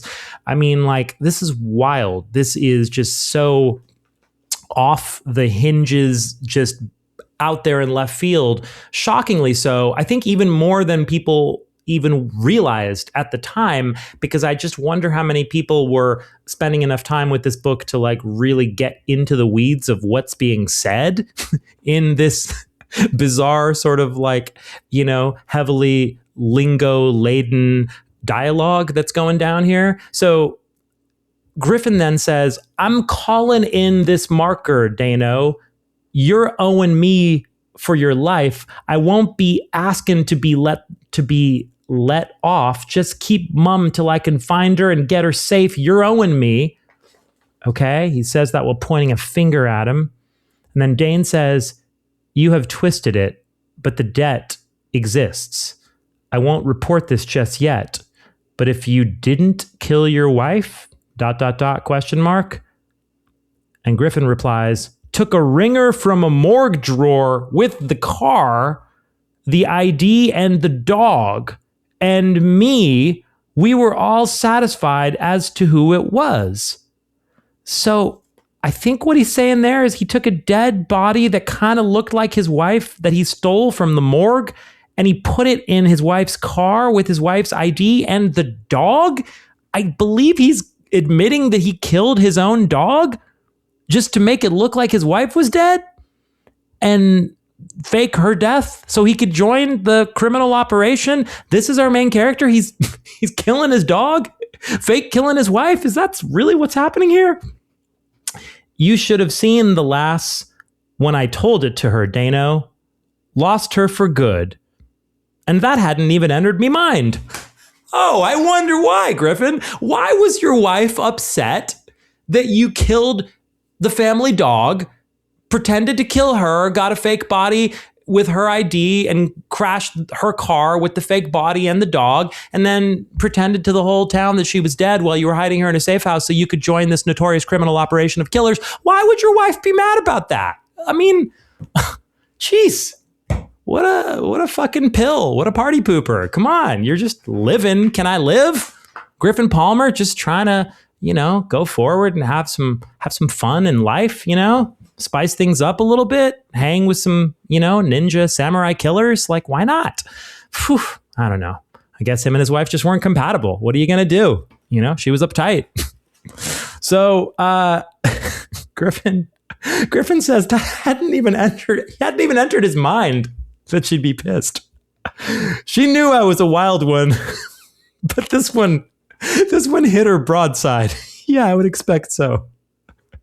Oh, and I'm saying this while obviously finding some humor in it, but there's actually a beautifully drawn panel of Griffin with his mouth open, just pondering and lamenting this as he's staring out into the night sky. And it's, again, just, it's so fascinating because Hansen's writing is so wild and just so out there.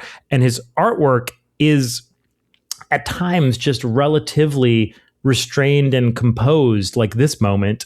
And what's happening in the story just creates this incredible tension with these beautiful panels while I'm reading the story. And I'm just like, what the fuck is happening here?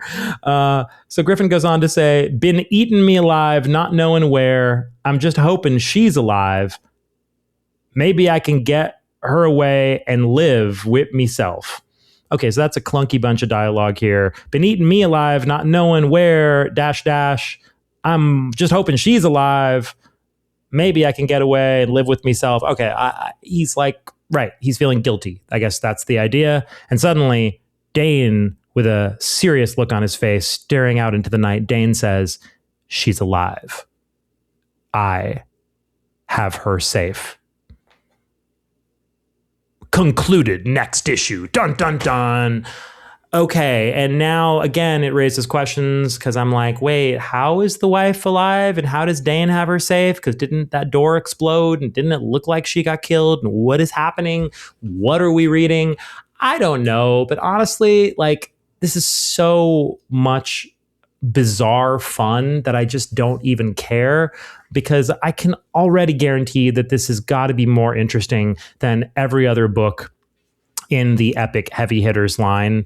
And I can say that out of complete ignorance without having even read any of the other books, just because I see the ads for the other books in the back of the issues of Untamed, and not a one of them looks even vaguely interesting.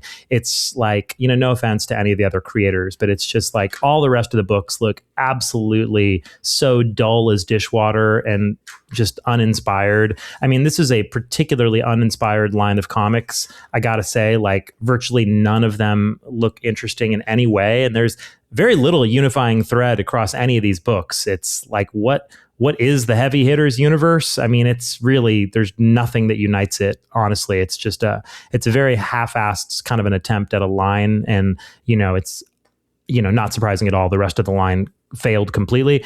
But boy, am I glad that it existed, because we got Untamed. And we have another interesting back cover illustration that's just like a weird shot of Griffin wearing what appears to be a green turtleneck on a rainy night. and there's a quote under his face as he's smiling, kind of an evil smile, in kind of a windswept rainy panel. And the quote says, "The measure of a man's real character is what he would do if he knew he would never be found out." Anonymous. All right. Well, and considering what we just found out about our lead character here, I suppose the measure of his character, measure of his integrity, shall we say, is not too good. Does not speak well of old Griffin when we realize what he just confessed to. So having said that, that brings us into issue 3, and I want to try to wrap this up here. But basically, issue 3 of Untamed is just, it's a beautifully drawn issue. I think it's the best drawn issue of the bunch, which is really impressive. It has another glorious cover. All 3 of the covers are fantastic. You'll see that in the video. All 3 of the covers are just magnificent covers. And this one has Dane in full samurai, bloody martial arts mode, with a bloody sword and some samurai-looking pants, and some dead Kosansui thugs at his feet. And he's looking up in the midst of a major battle. And this is the conclusion of our story, Wounds of Equal People, Part 3. A lot of stuff happens. More of the old hyper-violence to start it off. More of the old flashbacks. And the flashbacks continue to be a poetic counterpoint, a poetic, poignant counterpoint to the wild and woolly and super vivid present day. And we're going from those sepia tone flashbacks of the island to the increasingly hyper violent and vivid world of future San Diego. And this issue is perhaps the most colorful and violent issue yet. And there's a lot of crazy stuff going on, and I wish I could describe it all, but you know what? This show it's already pushing it. Some of these episodes are already getting quite long, and I don't want this one to be another 6-hour episode. Shout out to me and Chris in our nearly 6-hour episode on Scott McCloud's Zot, which was totally worth it, and you all should go listen to that. But I'm going to try to land the plane a little bit sooner here. But man, does issue 3 look beautifully drawn. I mean, there's some panels here that absolutely look like, I feel like I'm looking at Jeff Darrow or somebody, just looking at some of these backgrounds, or just incredible amounts of work and thought being put in for what I'm sure was a page rate that was not worth it. Neil Hansen not doing it for the money, folks. This is just beautiful, beautiful cartooning. And so we go through the issue, and I just want to get to this final bit at the end where things come together and we have a final battle with the madam who's running the Kosansui, and we get some reveals, and we find out that it's somebody here that's unexpected, and it's somebody that Dane has feelings for, and there's a whole kind of personal connection, and there's a giant fight scene here at the end. And Dane has some dialogue here where he confronts this woman who's the leader of the Kosensui. I forget what her full name is, but Madam somebody or other. And this is a girl that Dane loved who was named Umi. And he says, as he confronts her now in full kind of like evil, villainous mode, he says, I don't, and it's a beautiful double page spread with her, and she's got Dane kind of captured beside, not Dane, I'm sorry, she's got Griffin captured beside her, and a bunch of the Kosensui all around, and then also some kind of heads of people that they've killed around them. It's a very bloody final scene here. And Dane says to this evil woman, who's apparently the head of the Kosensui, and that's a big shock to us. He says, I don't think darkly of you, Umi. We all have deviant childhood facets we never learned to control. Okay, there's a line I never thought I'd see in a Marvel comic. We all have deviant childhood facets we never learned to control. Okay. That's an awfully personal assumption to make there, Dane, but all right. He just puts it out there. And then he says, yours are simply more painful to others instead of to yourself. And, Madame Villainous here, she says, you always knew there was something, though. The fingerprints? I wanted to leave a small test. The fingerprints, I sent something after our first date, but you're not the madam, of course. Is she here? No, she is untouchable, often even to me. Are the police with you?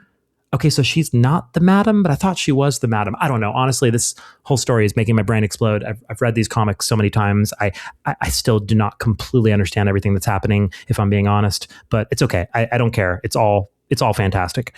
And so here we've got the final battle, and she's got Griffin here, and she says,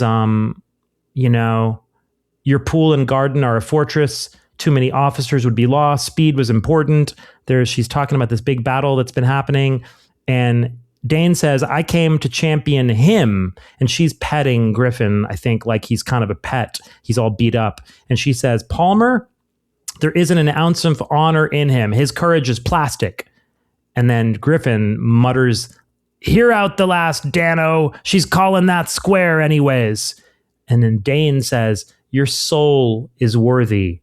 You had to self-destruct to remove the rust, a diamond in the rough. And now Griffin has been beat to shit at this point. He's like all fucked up looking. And whatchamacallit, Griffin says, hell, matey. And I was suspecting you were one of them for a little while there, but you're wrong. Even if you won, I wouldn't be what you think. So clear the hell out. And Dane says, that doesn't matter. This gift is unconditional.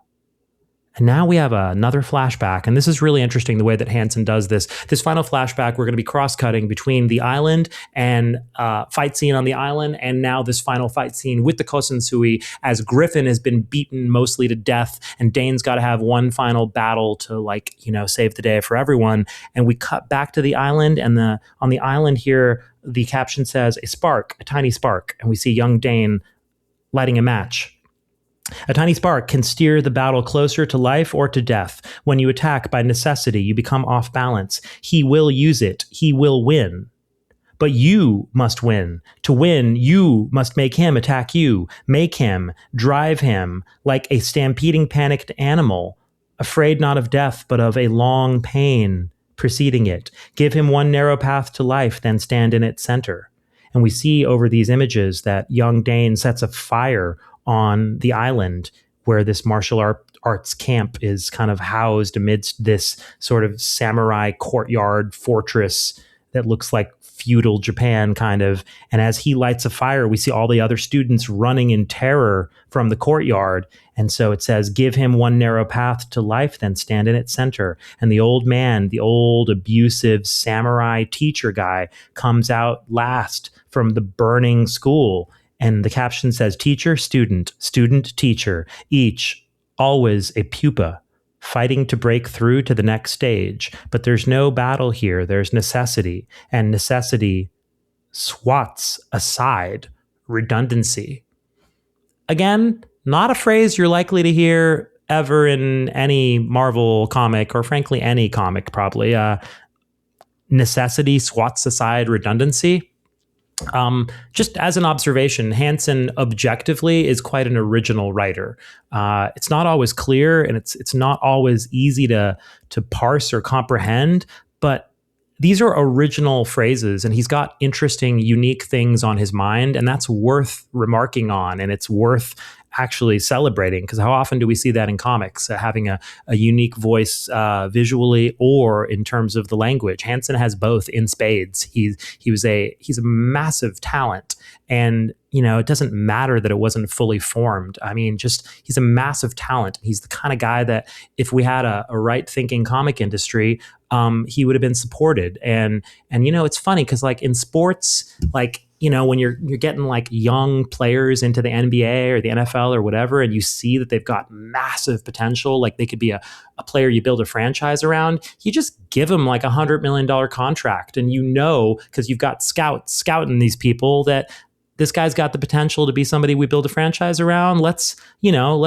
hook him up, make his life easy, and let's kind of build the team around him, and let's let his style and his talent mature. And, I know we're not going to be giving cartoonists $100 million contracts, but I wish there was a similar scouting process in comics where when you identify these massive talents, these people who have the ability to be all-time greats in the business, whether it's a David Mazzucchelli or a Steve Rude or a Trevor Von Eden or a Neil Hansen, or just so many of the artists that we've profiled here on our show, and you identify that these creators have this potential. I just wish there was an incubation system where these creators, these ones that have a special spark, that if you know comics, you can identify that kind of spark, that kind of potential in someone. Just give those creators a little extra cushion, give them a little extra money, give them a little extra big contract, give them something so that, Untamed doesn't have to only go 3 issues. And apparently, I guess to be fair, Hansen was offered multiple other books, as he talks about in his essay on his website, and he turned them all down for various reasons and for personal reasons. But I wish that some of these creators could have been supported or mentored in some way, so we just didn't lose the amount of brilliant talent in comics that we do end up losing to other industries, and it's like, you lose people in comics like somebody like Stefan DeStefano, who drew Amazing Man for DC back in the day. Huge talent, massive talent as a cartoonist. And he went off and worked with, what's his name? Jendi Tarkovsky, doing major animation in the future. And that's cool. He went off to TV, and we've lost a lot of great talents to TV. But I wish the comics was able to hold on to some of these huge talents. But anyways, that's a bit of a tangent. Let's get back to the final sequence here of Untamed number 3. So here we get to this final battle, and we're cutting back and forth. In the present day battle, Dane is just killing these Kosansui dudes one after another. No wasted movement, no flailing, years of conditioned motion and power, timed focus directly to its pinpointed target. And each block, each touch turns, molds the body into a shape and position to receive a more efficient strike. Each strike kills or renders useless. This is necessary because there is equality here. Again, equality, getting back to the title of our story here, it is Wounds of Equal People, which honestly I thought was kind of an awkward title when I read that at first blush, but it's kind of growing on me. Wounds of Equal People. There's something about that that's meaningful to Hansen, because we return to it in these final captions. Each strike kills or renders useless. This is necessary because there is equality here. We go back to the island flashback here. He is shorter, thicker. You have low ground and twisting thinness. His sight is dim. Yours is blinded. He has fire to push him forward. The lives of your peers push you forward. He has experience. You have reflexes. It's all equal. It's all equal. And as we get those last 2 phrases, we're cutting back to the present day, and it's Dane having this wild samurai sword showdown with this Kosansui dude in a mask. It's all equal. It's all equal. And the next page is just a showstopper, just a phenomenal page of comic booking, as we have a page that is exactly 8 panels split right down the middle. So you got an 8-panel grid, And on the left side is the present day, on the right side is the flashback. And we see Dane just going to town, brutalizing this last Kosansui dude. There's blood everywhere. Dane's screaming, and he's obviously just looks like killing the fuck out of this dude. And on the other side, we see the evil samurai master dude we're getting closer and closer on his face as he's stepping into battle with young Dane, as we see old Dane side to side killing this other dude with rage. And then the captions going right down the middle say the good, the bad, the love, the hate, the soul, the spirit. It's all equal. Only one thing can win: the truth. Not his truth, not your truth, the truth. And in the final tier of this 8-panel grid, it just turns to full bleed of what is actually blood. We lose the panel borders, we go full bleed, quite literally, and it's just giant splatters of blood in the past and the present. And then the next page is a full page, again, a showstopper, split right down the middle, this full page splash page. On the left side, present day, we have present day Dane, just a glorious, crazy, violent image looking up at Dane as he's just slaughtered this final opponent, and he could not look more badass, towering over him with these flowing baggy martial arts pants and just like a badass look on his face and a bunch of blood all over. And then we see that young Dane also is actually celebrating in the past on the right-hand side of the page, raising his arms to the sky in triumph.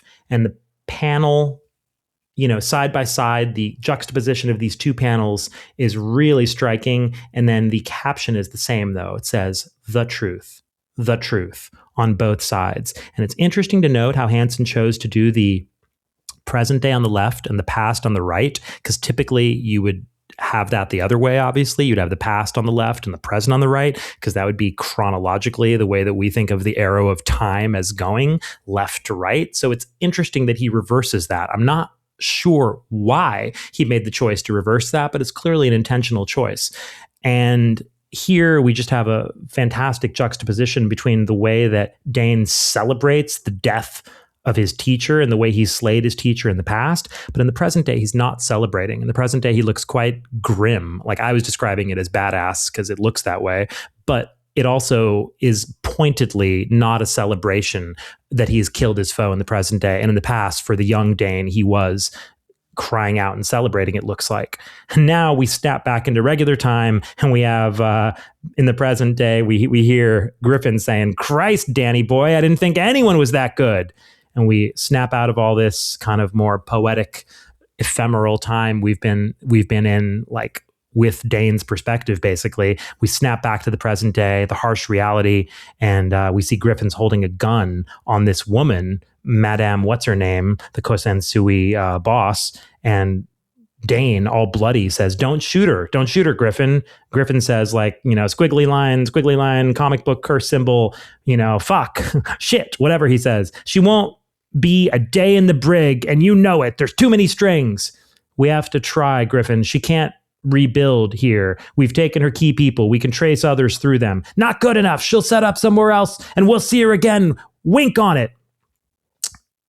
And then Griffin says, "This isn't about me. Her crimes beg retribution." Dane says, "And that retribution is for 12 citizens to decide." Griffin replies, "She won't see a courtroom with the resources at her disposal. This needs doing, Dano." He's holding the gun on her. "What will stop you? I love her." "You don't love her. She tricked you. This isn't the same lass you've been sharing your life with." Right, because Dane's been having kind of a romance with Umi, the girl who this Kosansui woman was. And before Dane knew she was running the Kosansui, I'm sorry, I should have mentioned that earlier, but God, there's so much to mention in this story. If you guys go read the actual 3 issues, I've left out a few other things, but honestly, like there's a lot. I've already summarized so much. I mean, I'm only one man. How much can I summarize from 3 issues? Like, this is wild. Anyway, so he's been having this whole like little subplot love story with her. And Griffin says, "You don't love her. She tricked you. This isn't the same lass you've been sharing your life with." Dane says, "You're wrong. She cannot hide what she is. I always knew there was something. I just didn't know what. I don't condone what she does, but I will not judge her." And Griffin says, "I will. Julia's dead. She didn't survive the transport. I have a blood debt." And I'm like, what? Julia's dead? Like Julia, the not dead wife, she's dead now? Blood debt? What? And then we have an amazing panel close on Umi. And the style of this drawing of Umi in close up here is kind of wild. It looks almost like a Hernandez brothers drawing all of a sudden. It's a very clean line drawing. Looks like something like almost Jaime Hernandez-esque. It's a beautiful panel. And she just says, Dane. And then we hear blam. And Dane shuts his eyes. And Griffin has just shot and killed the love of his partner's life. Again, this is fucking wild. What is this comic? Griffin just kills his partner's girl right in front of him. I'm going straight south to Hades, but that's a price I'll accept. I have to be doing this my way. Dane just says, yes. To all that, he says yes. And then Griffin says, don't try to take me, Dano. I won't try to take you, Griffin. And then Dane walks heartbroken over to this woman, and the caption says, your friends die. And he holds her as she's dead. And he's obviously devastated. Your friends die. Your enemies die. He sits down on the ground with her, and he holds her dead body in his lap. You die. We all die. We see the dead bodies of all the Kosansui strewn around the outside of this house, one of them floating face down in a koi pond. And then we hear blip, blip, blip, blip. And then we're suddenly in a more peaceful time. And we see Dane on the phone with Griffin. And we don't know when this is, but it's another time. And he says, good morning. And Griffin says, I wanted to say goodbye, laddie.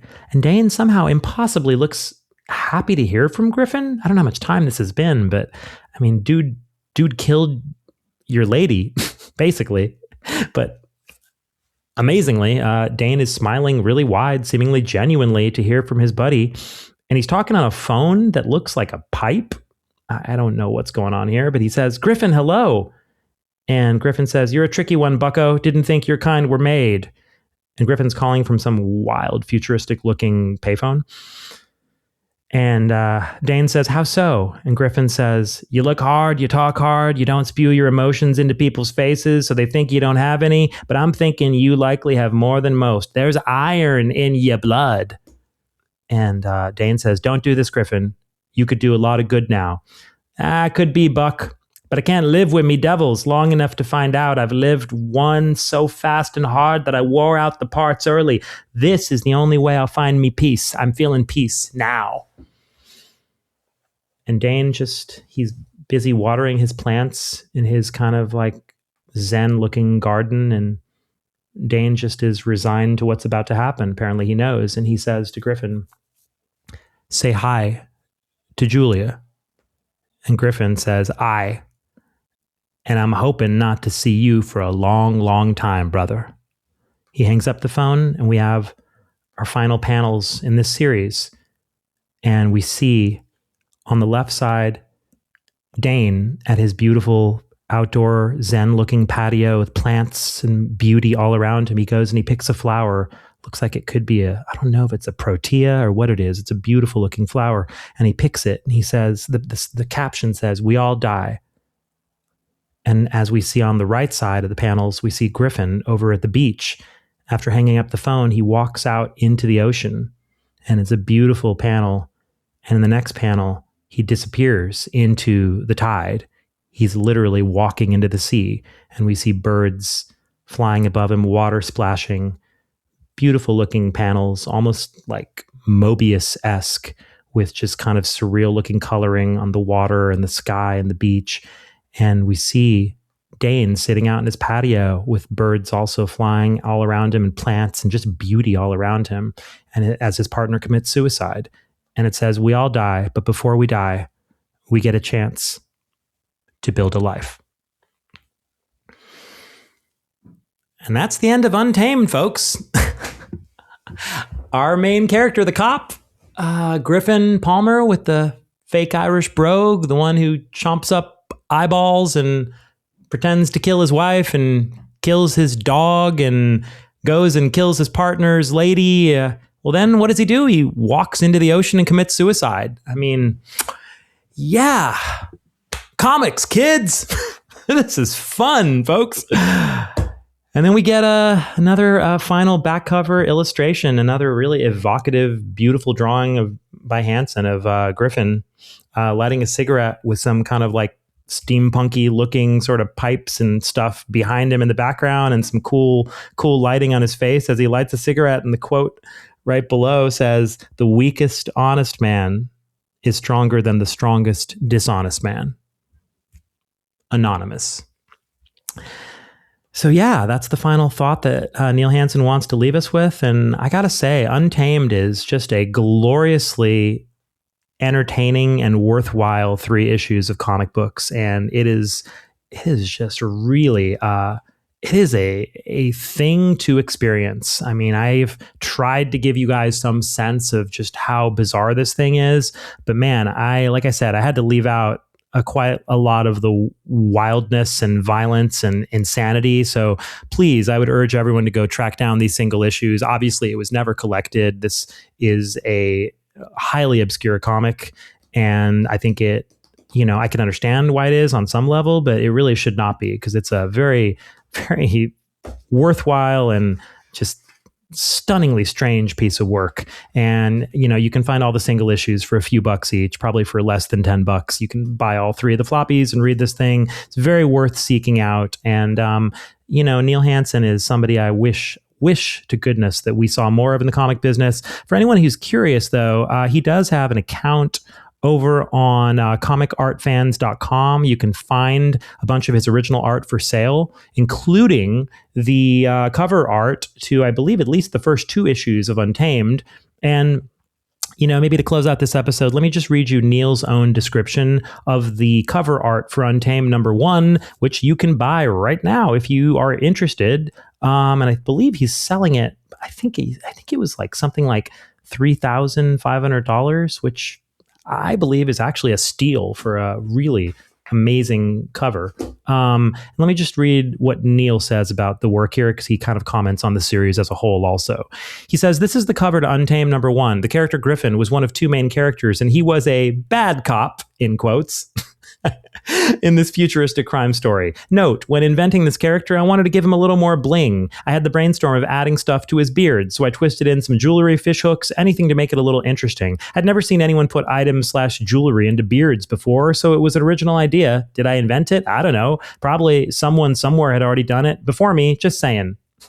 Yeah, and I didn't mention that, but yeah, it is very true. Griffin's got all these crazy things in his beard, jewelry, whatnot, and it's just one of the many, many, many countless visual innovations and like weird little kind of things that you'll find sprinkled liberally and generously all through Untamed. Hansen clearly is a restless artistic mind who is pushing himself constantly, and you can see it in Untamed, and you can also see it in his indie book Icon Devil. Hansen clearly cared a lot about all the stuff he was doing. He goes on to say, "Untamed was a 3-part series that I wrote and drew. The 3 books were published under Marvel's Epic brand, which catered to creator-owned projects. My books were part of a subcategory of Epic books called the Heavy Hitters line. It was a brand Marvel created for a short run of creator-owned projects in the early 90s. And he talks about that a little bit. And then he says, "I created all my characters, wrote, penciled, and inked all 3 Untamed issues. Special note, this was one of the very first comics that Marvel colored via computer coloring. I got all excited when they told me they'd chosen my book as part of this new experiment. Computer coloring was in its infancy here, and most people had never heard of it. While the colorists' color choices were fine, I didn't like the effect of the finished computer colors. They were quite flat and simplistic. The blends and airbrushing were extremely simple and nascent. Within a few years, computer companies had sorted programs out, Photoshop became widely used, and coloring was revolutionized. I guess my book took one for the team. Ha." And again, I'll just comment here.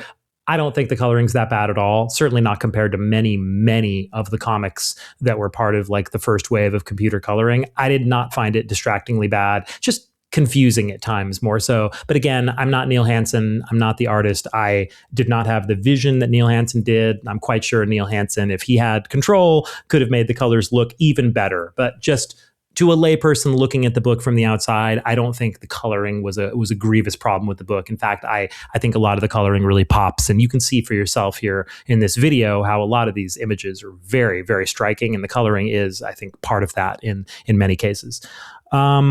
Hansen goes on to say Untamed #1 was published in June of 1993. If you want to see what the very beginnings of computer coloring and comics look like, check it out. Maybe someone's published a page or two of this issue online. I haven't looked. Sorry, the upper part of this original cover has water buckling. He's talking about the original art here. The page does look like it's a little messed up just in terms of the condition. I have no idea where that came from. Back in those days, original pages weren't worth a lot of money unless you were a big creator, which I wasn't. And many of us treated them with, to put it politely, neglect. Or maybe that was just me. I gave tons of original pages away to friends and fans. Wow, that's some lucky friends and fans, I'd say. I even rolled up a stack of them into singles and dropped them into the Halloween bags of kids that came around trick-or-treating one year. I kid you not. Wow, that is freaking wild. Kids show up trick-or-treat at Neil Hansen's house. You come home with some original art where some dude bit out some dude's eyeball. Oh my goodness. I so hope that some little kid came home with that page as his treat for Halloween. Oh my God, that would be so awesome. Burned many in the fireplace. He's talking about his original art boards again here. I burned many in the fireplace another year when I was downsizing again. Oh, Jesus. And he says, again, I kid you not. Some were stored in all kinds of bags, boxes, situations, with or without moisture, along my many, many moves. Maybe this water buckling can be remoistened and ironed out. I don't know. If anyone has a tip or a trick to flatten out the moisture-buckled Bristol board, I'm all ears. I priced this at $3,500, an iconic cover, and it would be priced higher, but I'm giving a strong discount for the water buckling. If you can flatten out that buckling, you're getting a beautiful presentation piece. I would agree 1,000,000%, and if I had an extra $3,500 lying around right now, I would buy this in a heartbeat. It's a gorgeous cover. And, it was printed on very thick cardstock, this first issue. And so it was sort of embossed, and like the actual cover image itself sort of like, it's got like texture, and it's sort of like, it's got some weight and height to it. Like it's like popping off the page a bit. So it looks really cool in real life, but just looking at the original art scan here, it's fantastic black and white art. I mean, Hansen just is a masterful artist, and this was really one of his best covers. So yeah, if anyone wants to pick up a piece of original art, comic art fans, I'm sure Neil Hansen would be happy to sell that to you. He's also got a lot of other stuff he's posted there that's really impressive. I mean, really, really beautiful stuff. You can go look at Neil Hansen's page there. Really just solidifies my opinion of him as a rare talent. The stuff he's posted here, from some Conan stories, some Punisher stories, some Badger covers and stories, and some more of the art from Untamed, as well as the First Comics Whisper series that I mentioned before. It all looks fantastic. I mean, Hansen really, really is a gifted artist, and I really hope that we will see some more work from him again in the future. But at the same time, I'm also trying to live with a sense of gratitude these days. And instead of worrying too much about the loss of not getting more work, I just want to say I'm grateful to Neil Hansen for putting his heart and soul into comics for the decade or so that we had him working full-time in the business. And I'm sorry if comics didn't appreciate Neil Hansen, aka Spider, enough. Because he's a rare talent. He's a phenomenal artist, and I really am just happy that he chose to work in comics for as long as he did. And, he's active here on Comic Art Fans. He's posted some recent pieces, so I'm hopeful that he will come back to comics one day. And, if he does, I think comics will be the richer for it. But regardless, this comic, Untamed, is out there. It's complete, and it is very much worth your time. So please go check out Untamed, because here on Comics Rot Your Brain, we love to celebrate these kind of books. And although Untamed was not technically an 80s comic, which is what we usually celebrate on this show, it was close enough, early 90s, and we do make our occasional exceptions. All right, folks, stay tuned to Comics Rot Your Brain. Thank you to everyone who supported the show. Thank you to everyone who's become a YouTube member.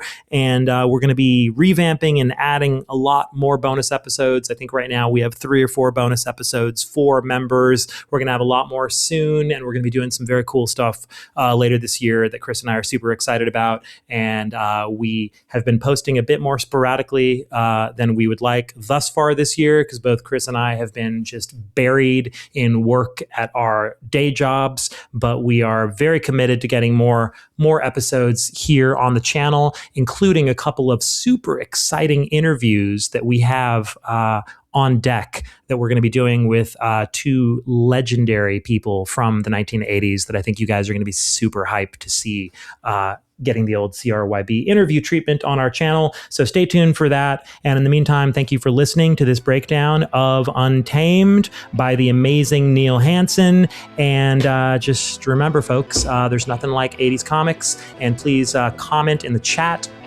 Let me know what you thought of this episode. And also let us know in the... did I say chat? Oh my God, it's late. I mean comments. Just chime in the comments. Let me know what you guys think of Untamed. Let me know if you guys would like to hear us talk about Icon Devil from Neil Hansen in the future, his indie book. And also let us know any other 80s comics that you'd like to see us cover here on the channel. We listen to all the recommendations we get. We consider them, and we absolutely have added books to our list that we're going to cover based on comments that y'all are making. So please chime in with comments for anything else you want us to cover. And if you haven't already, please give us a thumbs up. We appreciate all the love and support. Subscribe to the channel, hit the bell icon, do what you got to do. But more than anything, take care of yourselves. And thank you all for listening. And yeah, that's it. Go comics. Bye.